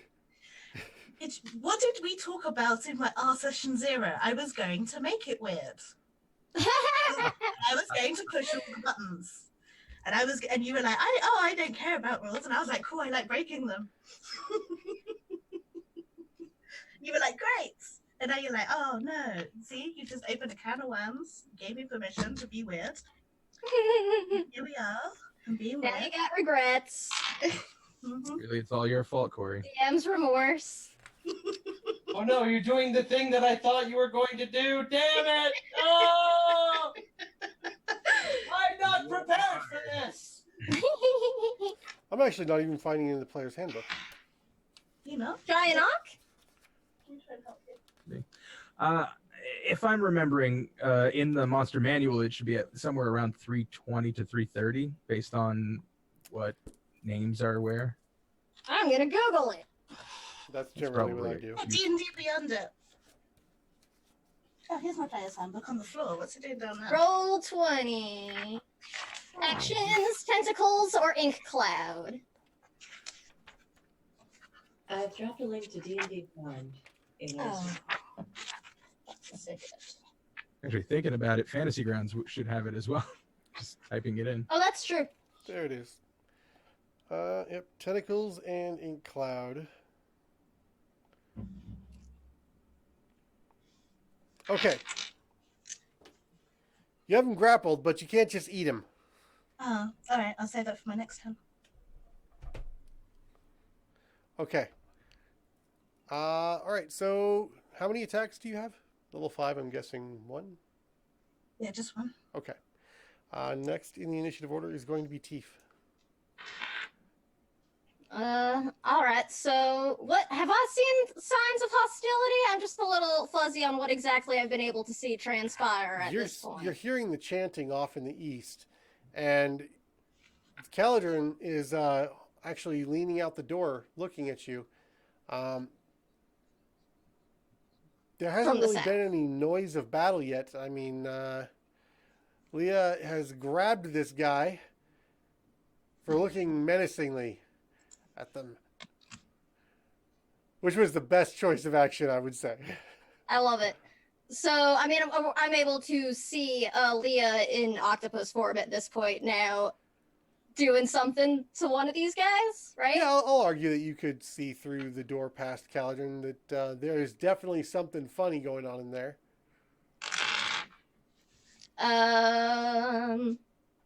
All right, well, I don't really know what's going on just yet. So I'm going to just sort of make my packed weapon appear, which is a crossbow, because I got the improved pack weapon invocation. And I'm just going to sort of like point it over at what's his name? Caladrin? Caladrin. I just want to make sure I've got it right. So I'll just sort of point it over at him while I'm like looking kind of concerned through the doorway to see this like weird mass of like octopus tentacles flailing about on somebody. And I'll hold my action until I see like a definitive attack against a comrade of mine, and I'll just kind of call out to him, all right, what the hell is going on? Oh, yes, And I duck behind shoot Terry. the octopus. The octopus is attacking my guard. Help. Yeah, that's Leah, asshole.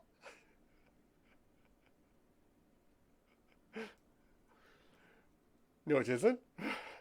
That's my turn. I recognize the little coral bracelet on the tentacles. Okay, so, all right, next is going to be Rothko.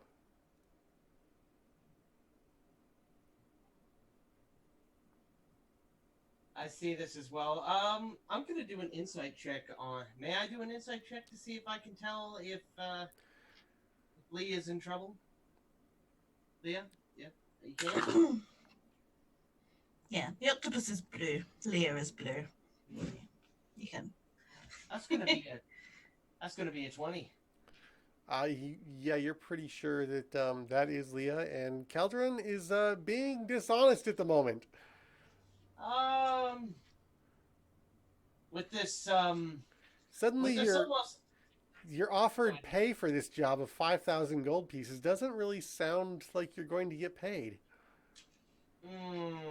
there's something I don't like. It's not getting paid, mate. And he quietly though, like he basically, for a turtle, he's like heading straight forward, and it's just, and before as he's leaving, he's just going, I think that's Leia's in a bit of trouble. So it might be advantageous if we go and help him out. And he just walking straight toward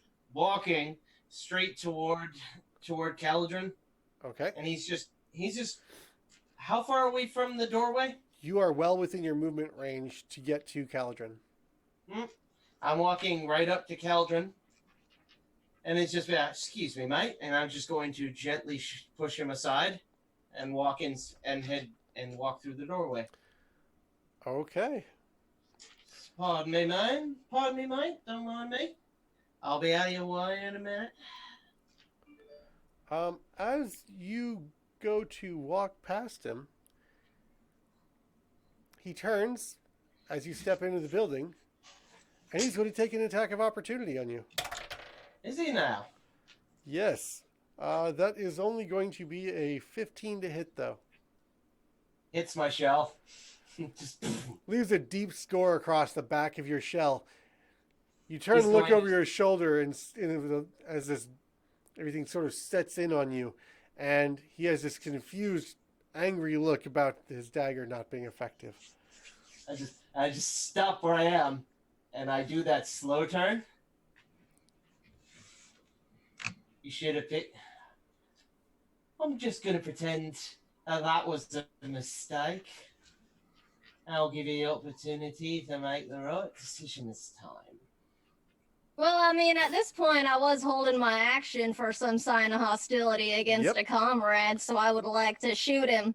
Yes, please. Well, he's just kind of stepping aside. You like hear the I- clink like from under the water. Chief is definitely still outside. Oh, yeah. Ooh, not great. It's just an 11. That will hit. Oh. Hey. Ha it's gonna be 8 piercing damage, and it's magic with my packed weapon. All right. Your bolt shoots out across the water and stabs brutally into his shoulder. And a faint puff of blood goes out into the seawater, and you are given from your weapon a sense of deep satisfaction that the sea is well fed and nourished. And you feel a slight euphoria come over you. That's a bloody nice shot. Ah, thanks. Leave my friends alone, Dick. Just yell at him. But as it comes across, and then I just go, oh, by the way, and I just punch him straight in the face. All right, roll Cold your attack. clock cold clock straight to the face. That's cocked. For 11. All right, you sucker punch him for 11 points as he's looking down at this bolt sticking out of his shoulder. Well, that was 11 to hit. I haven't rolled damage yet. I'm just making sure if it hit or not. I see. Yeah, we established that 11 would hit. Okay, then I'm just double checking. Then it's going to be for 9 points of bludgeoning damage. Okay. As you clobber him across the face, you watch his face bone bounce off of the door frame and laugh a little bit inside as he looks slightly dazed. And then, as my bonus action, 1 key point. I just need to find that because, haha, first time I ever played a rogue on here. Okay. A monk. And it's going to be one of Also, a monk, yeah. Yeah. as his face actually- bounces off the door frame, Yeah. he loses concentration. Oh.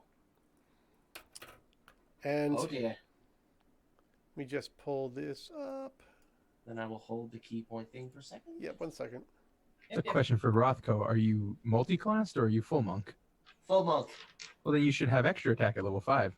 Getting two Yeah, attacks. you get 2 attacks at 5th level. I want to see if he holds yet, because if he changes, it's like, oh, okay, boom. Like, oh, you got a different face. I got to punch it as well. Don't have a magic set. I love monks.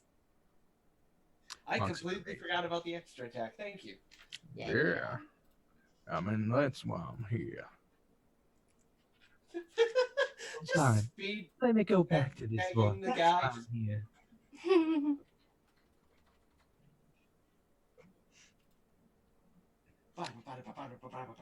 Technically, you know, we're underwater, so thanks, but you know, not gonna say it. Oh, shit, we're under. Oh, no, it doesn't matter. It's a crossbow. Not for you. It don't matter at all. Yeah, I was like, wait. Also, I don't know if it would matter with my packed weapon, maybe. No, it would. Well, that would. I mean, like, I don't know if DM flavor it would matter. You have a actual swimming speed, so I think I do. Yeah. Oh yeah, that's true.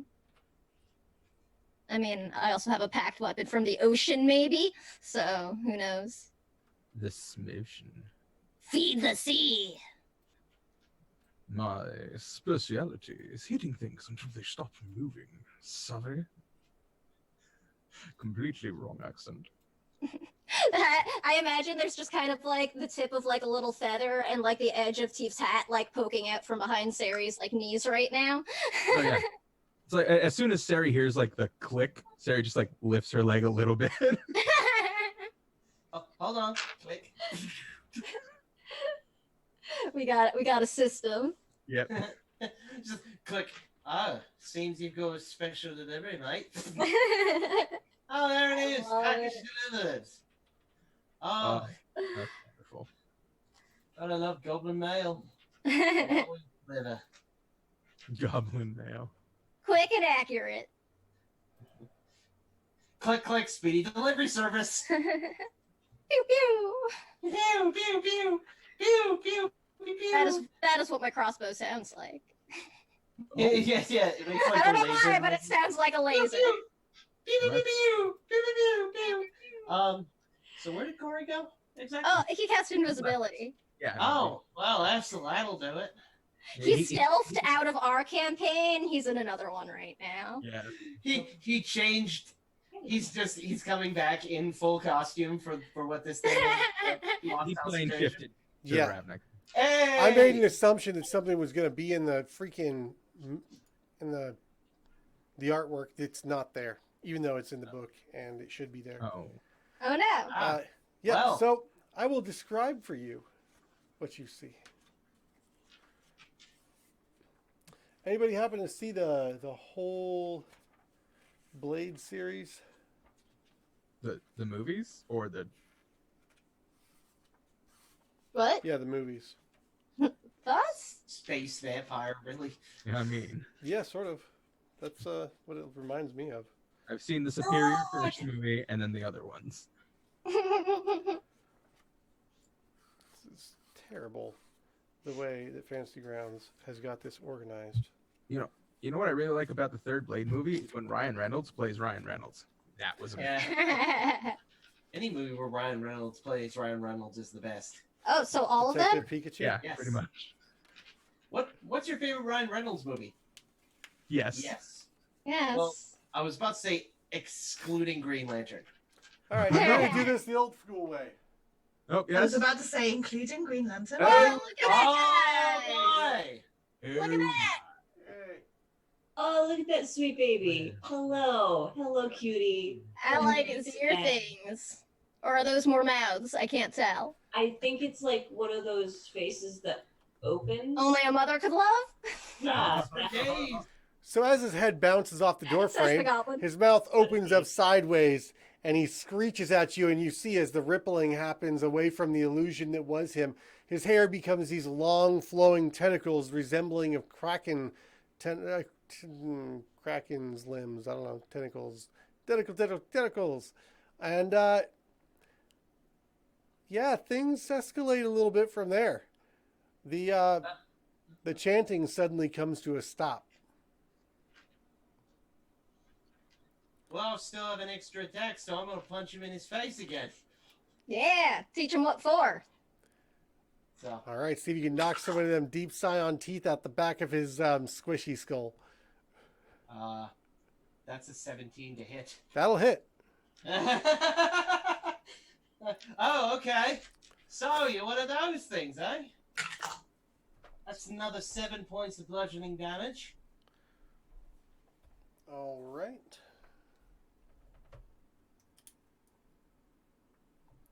And then- Real quick, Leah, how much damage did you do to the first one you attacked? 9. I remember it. It was 10.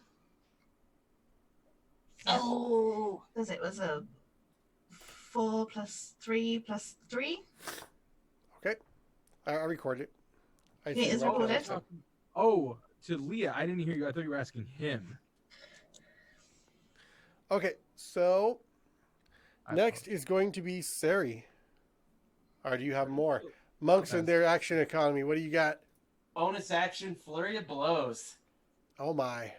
And because I'm a drunken monk, I have the benefit of the disengage action, I believe, as a free action. You still have 10 feet of movement available. Yes. So I just punch him and then... So yeah, we'll roll for one more hit, I believe. Again, let's just check flurry of blows. Yeah, flurry of blows is 2 attacks. Oh. Usually flurry of blows comes before you use your key points. Natural 20! All right. Double the dice. Oh, Nice. for 1 and 2. So another 7 points of bludgeoning damage. All right. Then a 19 to hit Yes. for another 8 points of bludgeoning damage.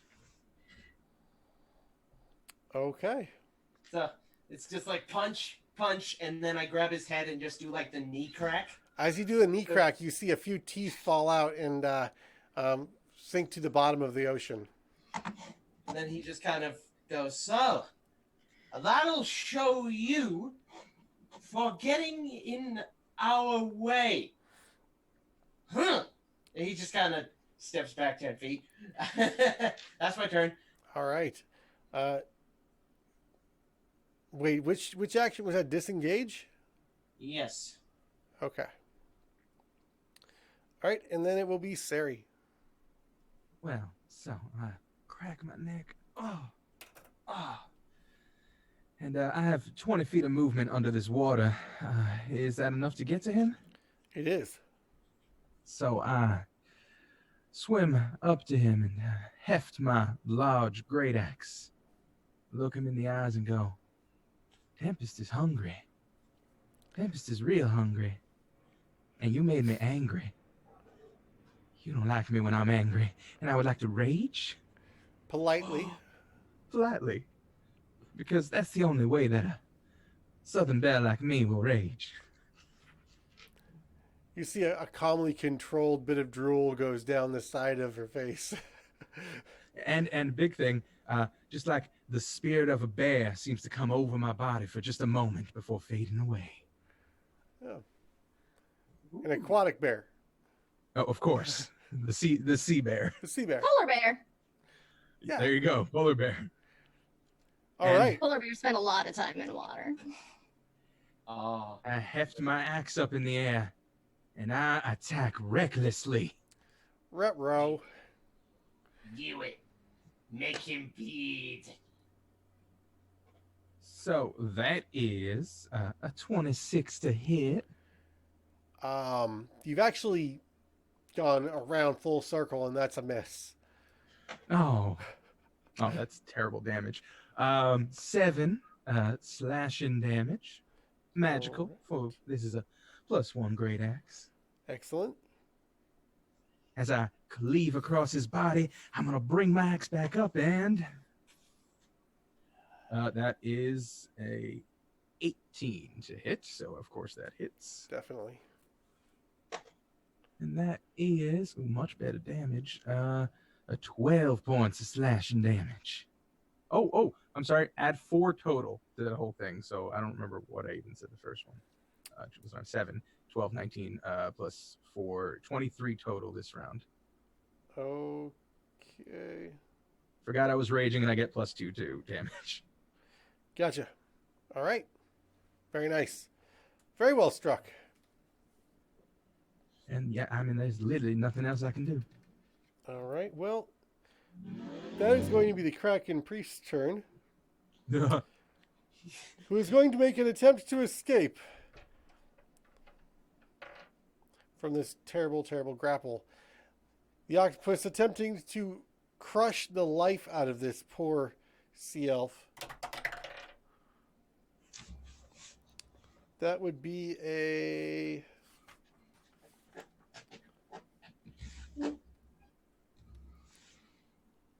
19. Yep. Okay. Manages to pry the tentacles off of itself. Does that end its turn? to escape the grapple? Is that a full turn that is required? Should just be an action. To escape grapples is an action. Okay. Yep. Yeah, that's correct. So he she still has has a his bonus move for, and his bonus action remaining. Oh. Hello, princess.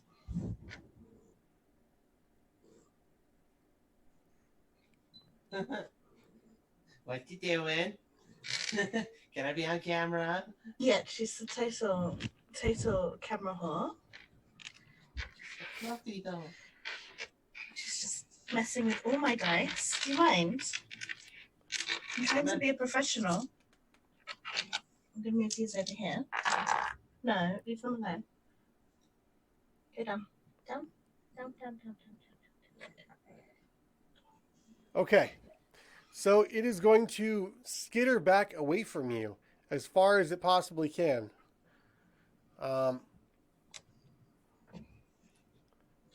Back over into the corner of the room in the northwest corner towards the stairwell there. All right. Next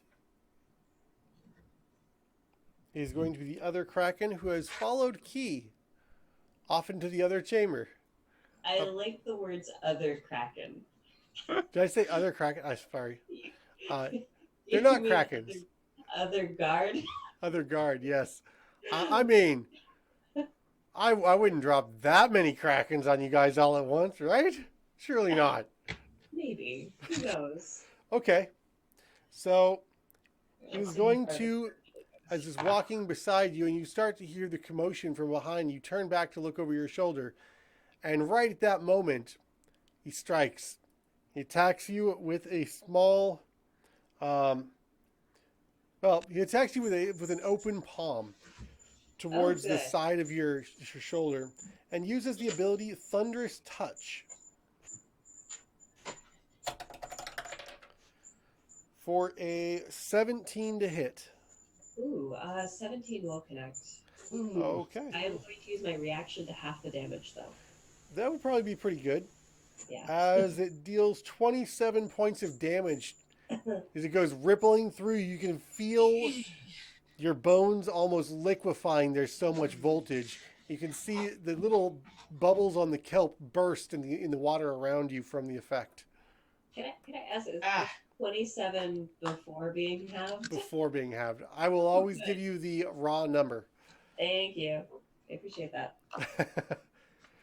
It was 5d10. But these numbers, I don't like these numbers. That's nothing. That's so small. Make them smaller. I'm just kidding. Could we like half it and then half it again? I don't have that kind of resistance, so no. All right. Need to quarter it. All right. His eyes sort of glaze over while he does this, and he stays right next to you. All right. Next, coming from the east, you see 4 more individuals in long robes. They seem to have a face similar to Caladrin. Oh boy. Ah, well. And they swim almost like an octopus with their robes. Okay. And next will be Key. Oh, that's pretty harrowing. He is going to. Why did I choose Mastermind? That's what I was thinking when I chose. Oh, I wanted to be with friends. That's what I was thinking before I split the party away from all my friends. All right. I will do my best to fight him then. I'm going to draw my rapier and strike.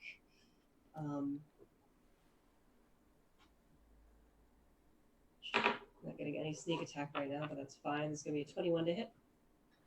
That will hit. Great. And then I'm going to use my bonus action to dodge. All right. Roll your damage.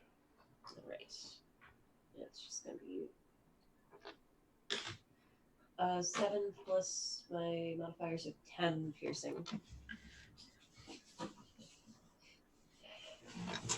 All right. Do not get any sneak attack right now.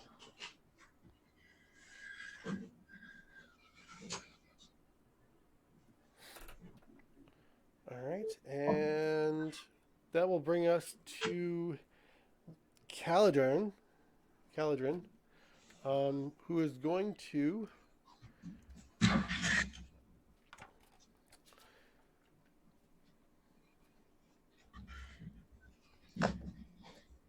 those of you within 30 feet, which is everybody except for Key, you hear in your mind a chanting, a slight croaking. It's burbled and gurgled, and it sounds guttural and grotesque. There's squelching noises, and you hear an answer from deep below the surface, deep below the bottom, and it's slow rumble, and it feels through you. Everybody needs to make for me a wisdom saving throw, with the exception of Key. Oh, that's not good. That's a 9. 10. Oh dear. I'm positive I made it. That's a 9. We're super wise. I just rolled really bad. I also rolled pretty bad. Tally, 17. Thank you. There it is. Okay. Druids. Druids. Everybody, Wise so AF. Teef, what was your number? 10. 10. Okay. And Sari? Failed. 9. 9. Yep. Rothko? 9. Okay. And Leah? 17, right? Okay. So you succeed. All right. If you failed, you are stunned to the end of the Deep Science next turn. Womp.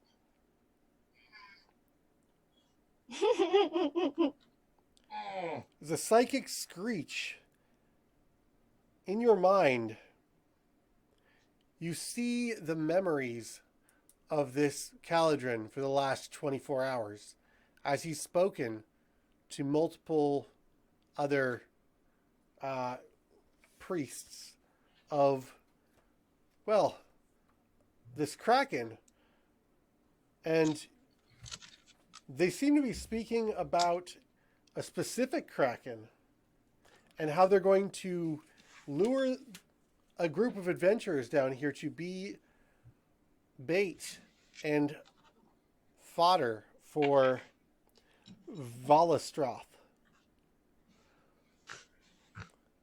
They refer to him as the Ancient One. Anybody roll a history check for me? If you have it as a proficiency? Don't I? Nope. Okay. Monk, how did I screw up a wisdom saving throw? Ugh. Happens to the best of us. Eh. Okay.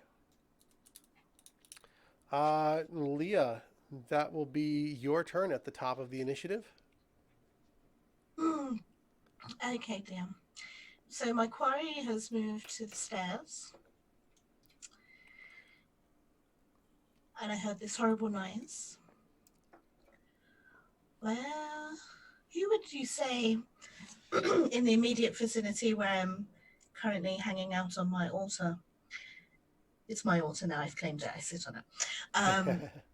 Would you say is the biggest threat? Well, Caladrin seems to be beaten, bloodied, and pretty much ready to go down, dazed and confused. The individual that pulled a knife on you seems to be mostly unfazed. And those are the only two threats that you can see from the altar. Okay. How far away did my quarry go? I'm still peckish. Didn't manage to have my snack. About 25 feet away from you at this point.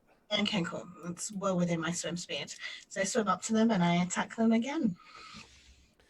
Very nice. Okay, so are you going to maintain your range of 15 feet so you're outside of Yes. combat? Okay, perfect. So you get within 15 feet of them again and you wrap them in your tentacles or an attempt to roll your attack, please. With a natural 20. Oh, yeah, that'll hit. That'll hit. Roll double your damage, please. And this Kraken Priest is subdued. Well, not subdued. Grappled. The fuck you think you're going? Yeah. No, mine! Get back here! I'm not done with you, fool. 25 bludgeoning. Oh. Woo! Mickey. Oh. Yes. Yeah, Yes! that is a significant chunk of damage. And as you rip off one of his arms. Can I nibble on it? There's like extra tentacle and be like, no. Uh-huh. Yep. Yum. Yep. As his eyes glaze over in horror, watching you consume his arm. Okay. Excellent. That'll be all for my turn, please. Brutal. Note to self. Giant octopus bad. All right. Teef, you are lost in a memory. Yep. Rothko, you are lost in a memory. Sari, you are lost in a memory. Good times. Oh, I'm no longer raging. Great. The Kraken Priest that just had its arm ripped off. I'm just thematically, I'm going to roll. No. That's shock. That one, nope, stunned. Okay, so there are the 4 other Kraken Priests that are swimming towards the party. And as they come into reach, they all begin chanting again. And I need a charisma saving throw from the party. Those of you that are outside. Oh, I'm sorry. All of you. Everybody. Natural 20. Even Get out of key. here. Charisma 15. 14? I'll be a 17, love. That'll be a 5 for me, champ. No. Oh no! Key, you are frightened Of for what? 1 minute Of which? You can- Of where? of the Kraken Priest back by the group. You can no longer move towards the party. Okay. I have other concerns at the moment, so. Yeah, that's fair. So the next Kraken Priest is going to use his Thunderous Touch ability against Teef.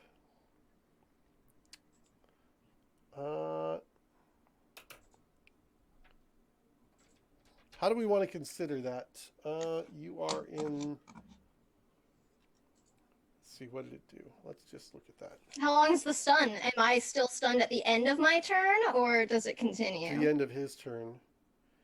And it is specifically the stunned condition, which I don't deal with very often, so forgive me. They get advantage on the Yeah. attack. Okay, we'll call it advantage. I'm not really a big fan of looking things up anyways. So that will be a 19 to hit. Yeah, that'll hit. All right, that is 27 points of damage as the voltage just crackles through your body and arcs off of your fingertips into the ground. Ow, 27. Yikes. Ugh. Is immediately not looking very well right now. It's not good. The next one is going to swim to Rothko and do the same thing. Come on, give me a bit of shot, mate. No, I can't. Just can't. 22. Yep, just do it. 27 points of damage. Ouch! I'm And getting Umbra flashbacks. Ah. the 4th one is going to attack Sari. Alright, mate. For a 24. Yeah. For 27 points of damage. And the last one is going to make an attack against Key, who is not stunned. Yes, and I also took the dodge action, so it's a disadvantage. Disadvantage, thank you. So that will be an 11 to hit. That will not hit. Not I'm hit. scared, so I probably jump back and Yes. there's like a whole thing that happens. I won't admit that I'm scared though.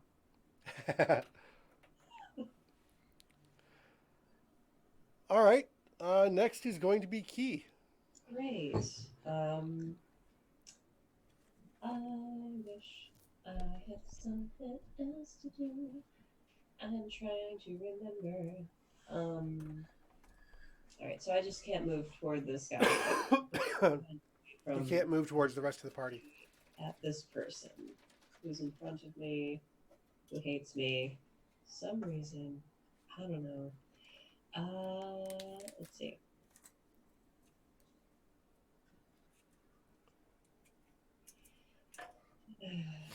Okay. That's not gonna work. I will strike again. I have to formulate something. I believe in you, Trash Fire Drow. Thank you. I mean, I was just gonna set him on fire. Yeah, do it. Right. In water, why not? Right. But I don't have anything to make fire with that would work underwater. I have lots of oil and perfume. Fire spells damage is automatically halved underwater, but otherwise work the same. Yeah, I mean, like, no matter what the fire does, it's still pretty awful underwater, especially if you're covered in oil. Could you just choke him on the perfume? Yeah, maybe. Oh, yeah, he is kind of a fish, right? He would have very sensitive, like gills. Yeah. I'm gonna take out perfume and anti-shark repellent, Batman. Oh my god. And immediately Baby Shark starts playing in my head. Shark. Okay, yep, that's what I'm gonna do. What do I have to roll, if anything, to choke him on perfume? So you pull it out. I will say that it is a cone effect with a dodge action. So a saving throw, Dex. Okay.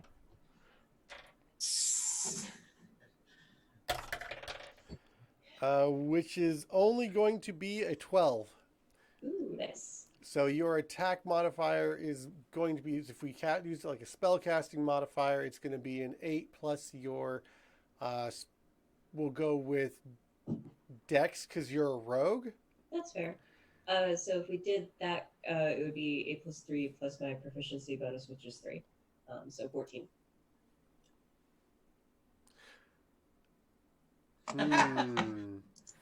Is this improvised? I would say it's improvised, but you didn't make me roll an attack roll. You rolled it. Yeah, I was setting a DC. So I see. Yeah. I'll say it works. I mean, it gets all over him well enough that he's completely confused. Nice. Yay, confusion is good. That's great. That's my action, and bonus action to dodge. We'll give him disadvantage for this turn. Okay, sounds good. Which he would have for attacking you anyways with dodge. It's fine. As long as he's confused, I'm happy. Yeah, very confused. It does not smell like anything in the ocean. It's burning. It's alcohol based. It burns! It's in my gills! And then he's drunk. Oh God! What? It smells like pepperminted pain. Okay, next is going to be the Deep Scion, who is brutally afflicted at this point. Pain ferment.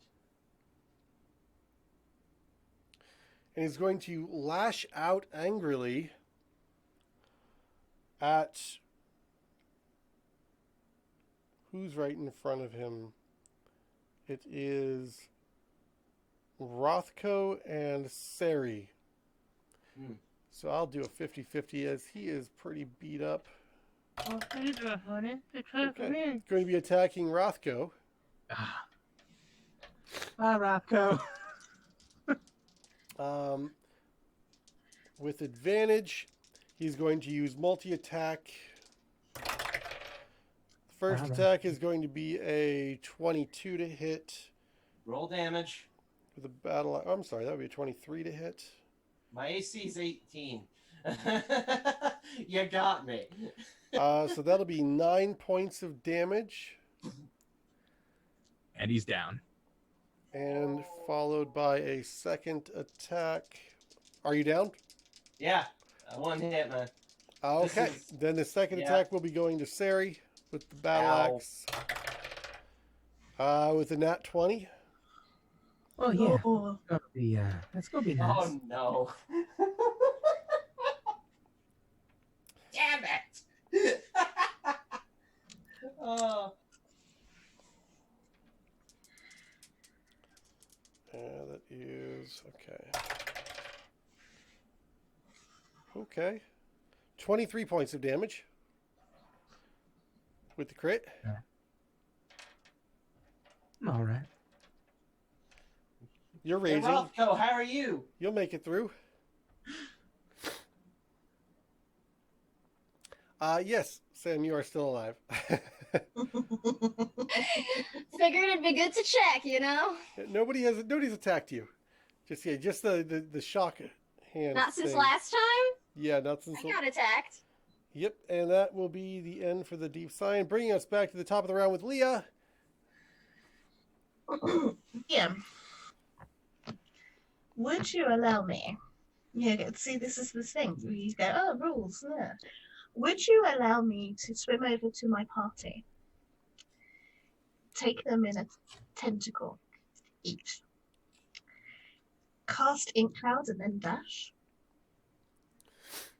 Dragging someone is going to be, for one person, will be at half movement speed. That's fine. If you're going to, you have to disentangle from the person that you are already grappled with. Okay. And then you can grab one person and drag them to half your movement speed. And then your ink cloud will be your action. Yeah, so my ink cloud is my action. To disengage my grapple from the first one is my bonus action. Yes. But I can only grab one. Yes, you'd only be able to grab one. Well, actually, what is your size? I am large. Large. I'll argue that you can grab two people. Okay. I am small.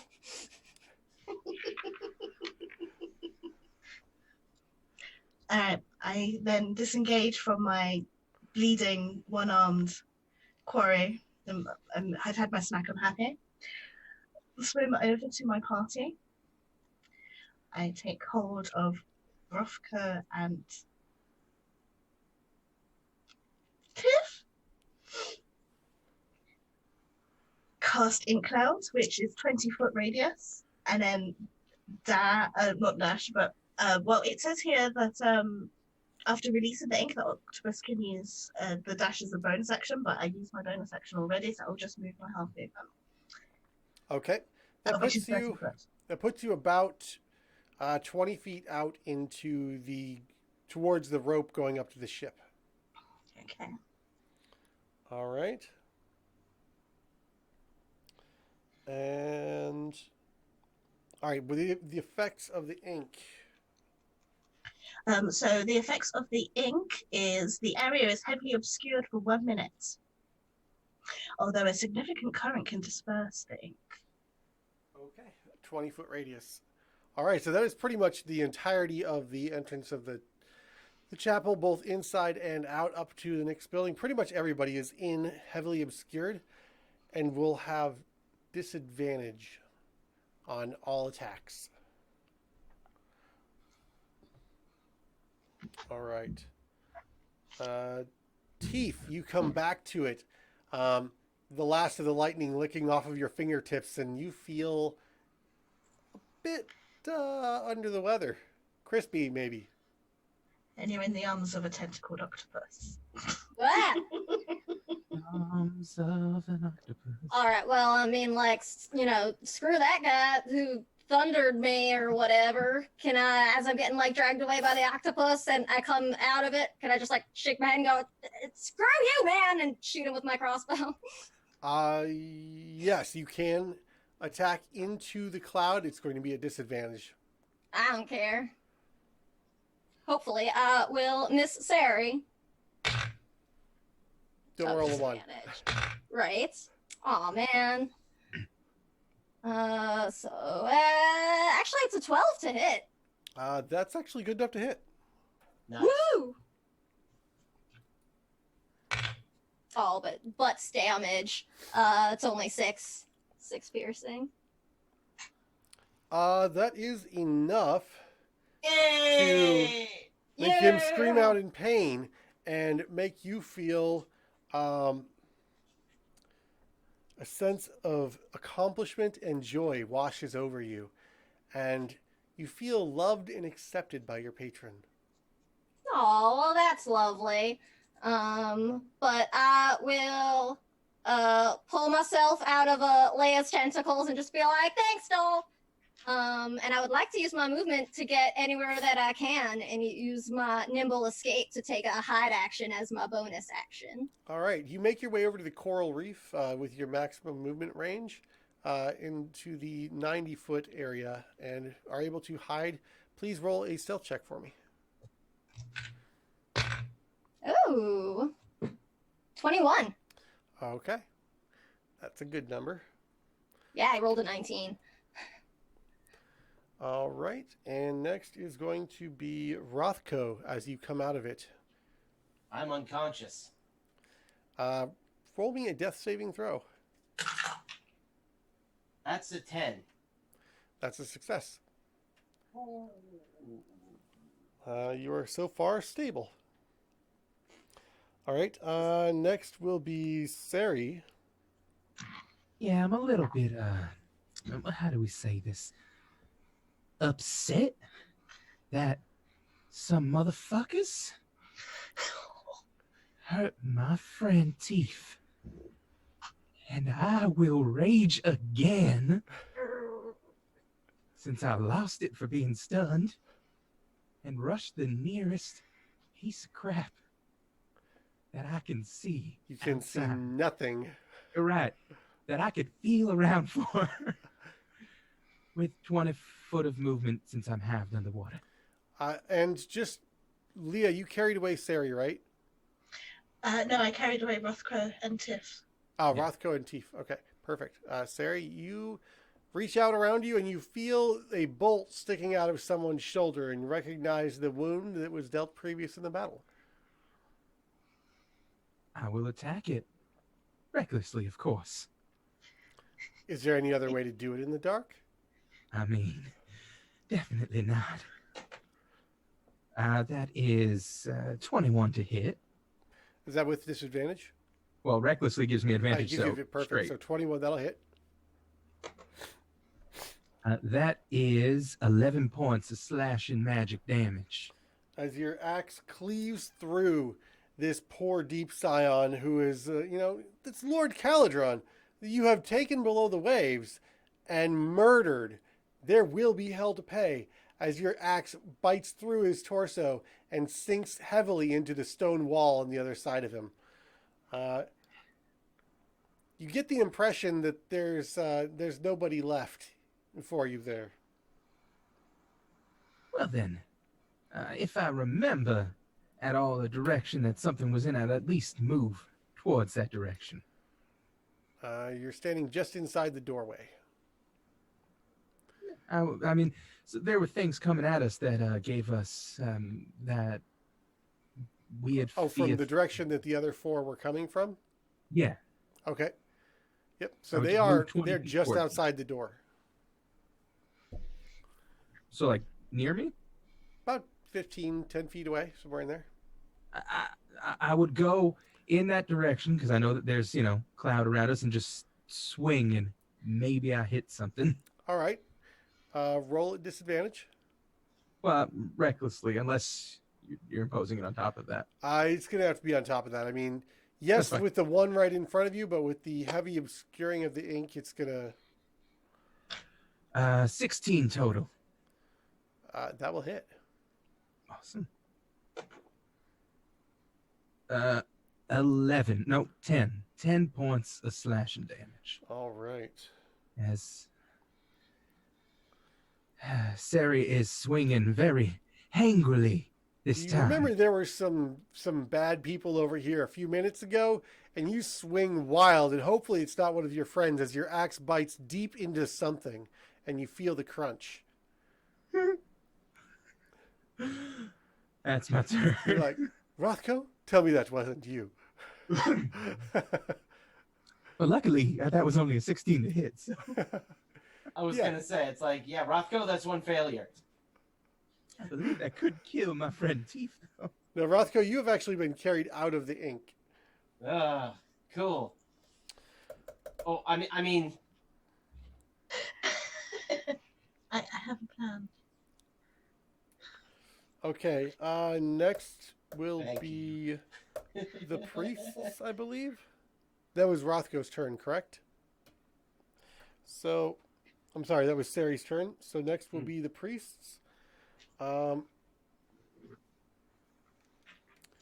one that is next to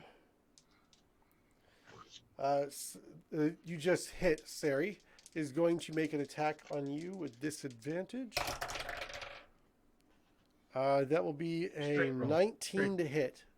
What's that? Straight roll, because I reckless, which means they get advantage against me. So straight roll. All right, well, Well, 19 would have hit anyway, so that works. but it could have been a crit. No, 19 hits. Okay, so that will be another 27 points of lightning damage as this thunderous touch jolts you in the darkness. Ooh, halved, Halved, because I am because resistant. you are raged. But that's not good. Sari is not looking good. The next one, being that it has no idea where Teef went, is going to reach out and will be at disadvantage because it doesn't know where you actually are. Beautiful. Sees a faint outline, could be a friend or foe. That is going to be an 18. Yeah, that hits. Okay. That is another 27 points of damage. Well, so I almost go unconscious, but my relentless endurance, my will to stay up as a half-orc kicks in, and I remain at 1 hit point. You soldier on. Okay. And relentless endurance kicks in before I go unconscious, so I'm still raging. Still raging. All right. Okay. And does not know. Well, Rothko is down. There is one final guy with nobody but you to attack. I'll give him a 25% chance that he felt the movement of the water. It felt the movement of the water. And is going to go after Leah and the rescued. Emerges from the cloud and sees the octopus still hovering there. Is going to make an attack against the octopus, which will be at no advantage or disadvantage, for a total of 19. 1 second. My iPad turned off. Armor class 11. Yes, it hits. Okay. And that will be 27 points of electrical damage. Okay. From your druid pool. Okay, which is 52 hit points, which is nice for 5th level. Okay. Next is going to be Key. Nope, I'm sorry, there's one that is still next to Key. Yeah, disadvantage for whatever they're going to do. Because you are dodging. Yep, so that is going to be only a 14 to hit. Oh, it hits. Yep, got me again. Okay. reaches out, puts his palm on your shoulder, and another Yeah. 27 points. She's down? No, reaction to habit. Okay. Yikes. Uncanny dodge. Just all the time. Whew. This is getting dark fast, guys. Yeah. I have all my spell slots Down to 7. That's nice. Well, and healing word. Great. Key. Mm. You know what? I'm alright with this. I'm gonna use the disengage action as a bonus action, and hop on my broom and shoot. Just What you shit about? shoot one out. All right, as you break free from the water, and you see the ship is nearly abandoned below, the storm is in full effect. Oh, great. That's great. Lovely weather outside. I can actually see outside for once. This is nice.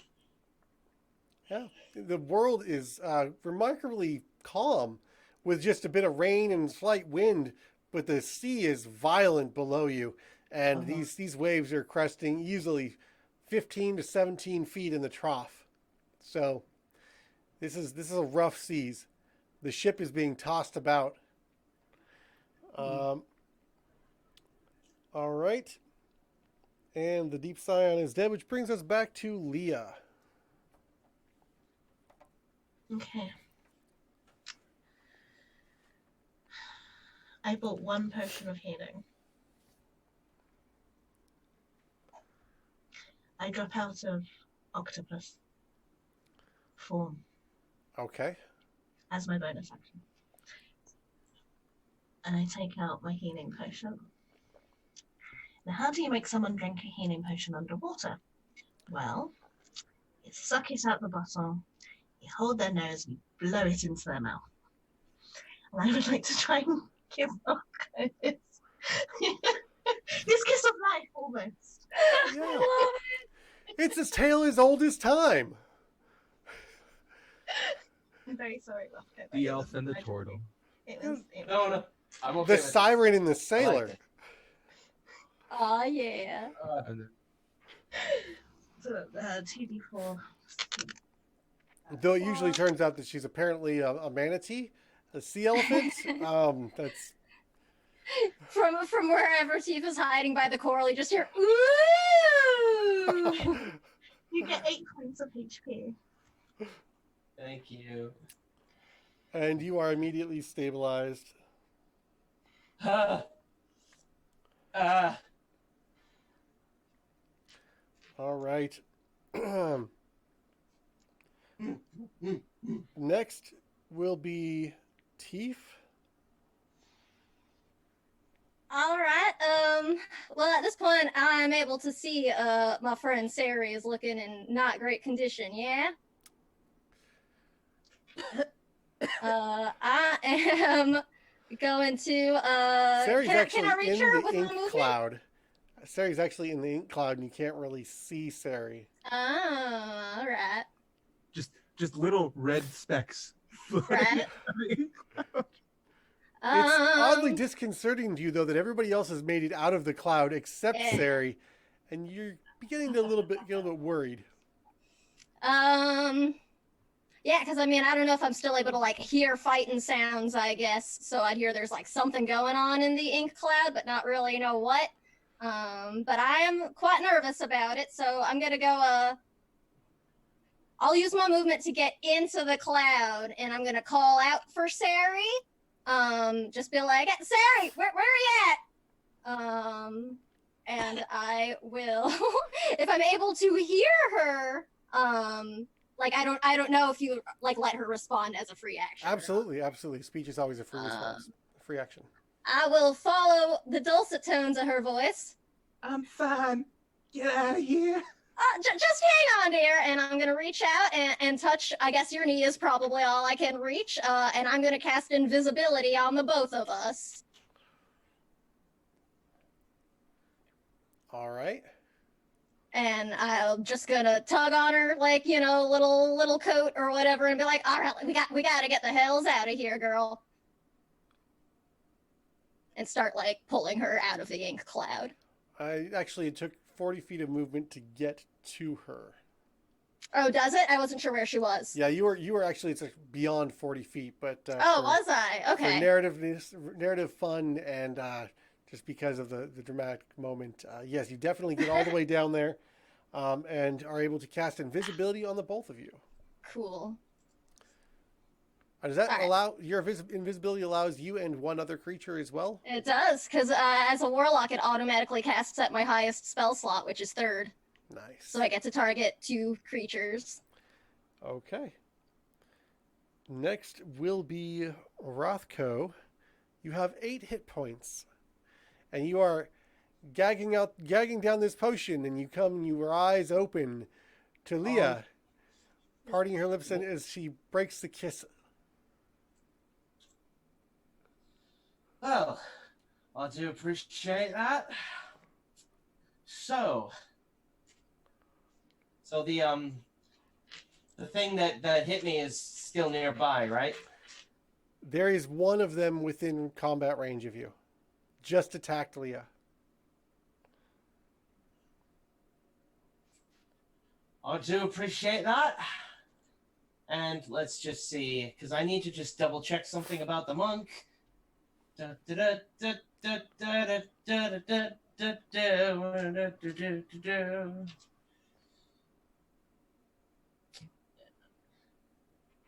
Ah, the attack action. Okay.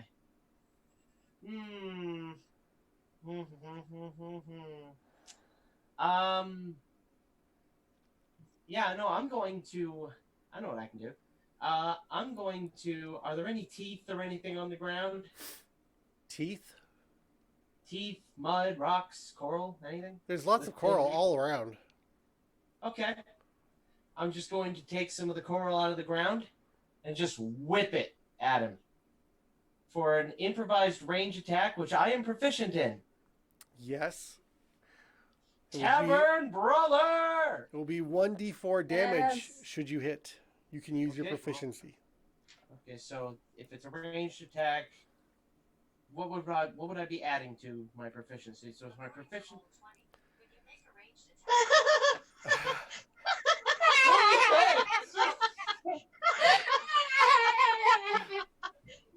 Well, did you give you the right information? Thanks, Siri.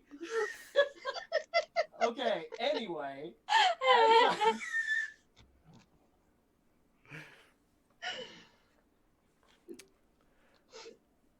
Okay, so you are going As to I was going to say, crush some coral and lob it off towards this guy. if I roll, what would I be rolling for? So you're Okay. rolling on an It would be improvised proficiency attack, plus which is what? going to be Strength 1d4 or of dexterity? 1d4 of And damage. the connection died, I think. Did it? We can kind of hear you, but your camera's not moving. Yeah, you're frozen, but we hear you. Or at least we could. There we go. Oh, There you are. My connection. Okay, well, to hit is going to be an 18. That'll hit. So I think 1d4 plus strength damage. Alright, savvy. That's going to be 3 points of bludgeoning damage. All So right. We'll actually call it slashing damage because coral is sharp. and then I'm going to, as part of my movement, I'm going to run up, and I will go for a with my quarterstaff. Just use the quarterstaff as a bit of a launching pad, and just come down full axe handle on top of his head. All right. That's going to be a 20 non-natural to hit. That's definitely probably going to hit for another 6 points of bludgeoning damage. And just for a bit more fun, bonus action, gonna take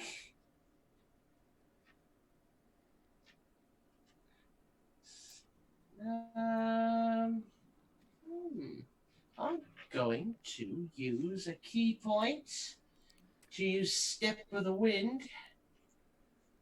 So I will retreat at full, using the disengage action as far back as I can. How much damage did your second strike do? 6. All right, perfect. All right. He's still up. Yeah, that was the first time he'd been damaged. Ah, good. Yes, then I will. And then, as I said, I'm going to retreat using Step of the Wind Okay. and just get farther, try and get back to my comrades best I can. As you step of the wind back, a how bunch of bubbles obscure your path Oh. between you and the opponent, actually obscuring your retreat. Excellent. All right, that's my turn. All right, next we are going to have Sari. Oh, well. This is a pickle. Don't go attacking anything now, doll, or you're gonna make yourself sane again.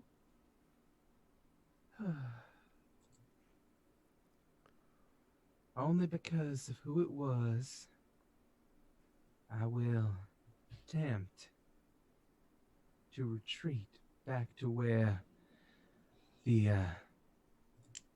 turtle and the seal are. Well, I can't even see him yet. I will swim up to try and get out of this cloud. Okay, will be provoking an OA. Yeah. At disadvantage, at At least. disadvantage. You can hear my dice clackle against each one another. You have no idea how much I was wanting to attack. What's I that? mean, it's your choice. No. So that's a 14 and a 16 with a +5, so 19 to hit. Oh yeah, no, I'm unconscious. Oh. Ah, shit. Okay. All right, Sam. I'm sorry. No. No. That's That was a melee attack, right? that was a melee attack. Yes. Next will be the Kraken priests, and there is 2 of them in the cloud with Teef and Sari. First one is going to have disadvantage to attack Teef for invisibility, which is actually only an 11 to attack. Alright, that'll miss. That will miss. You see a bright flash in the cloud. And the second one will make another attack, which is going to be only a 12 to hit. That will miss too. Okay. The one that is over by... Too many of these damn things.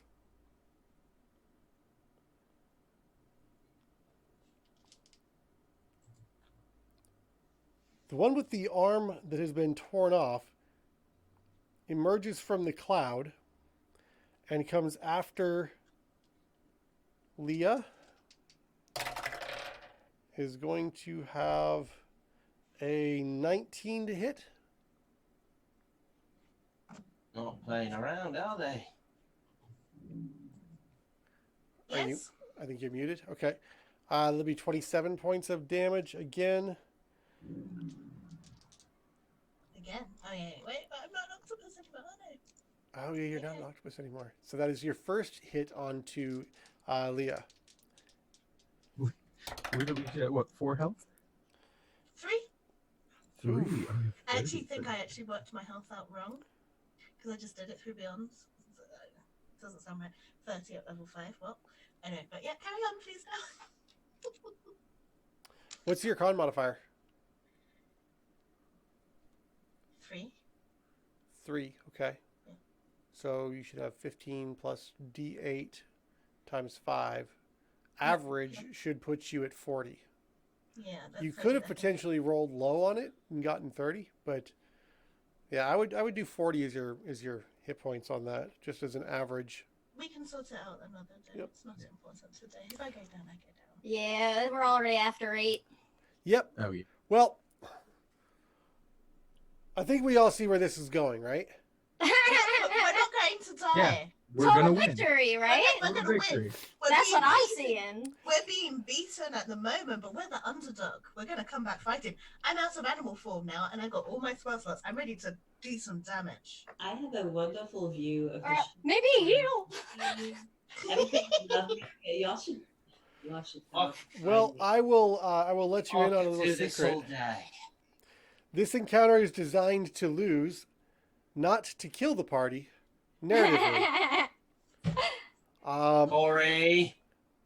I didn't write it this way. It's a second edition game. They do stuff like this. Yeah. Um, Okay, I'm gonna rescue you. I'm the key to your release. So, in the name of time, we are going to flash forward to the end of combat as the party is subdued. Even me. No, not you. As you circle above in the sky, but you are witness to the actions. The chanting grows to a crescendo below. The rest of the party is tied to stakes and dragged to the edge of a rift somewhere a little ways to the west, staked out to an elder god of the Krakens, where they summon and awaken this Kraken. I believe I said his name earlier. Ooh, God. Oh, wait, no. That's Valstroth,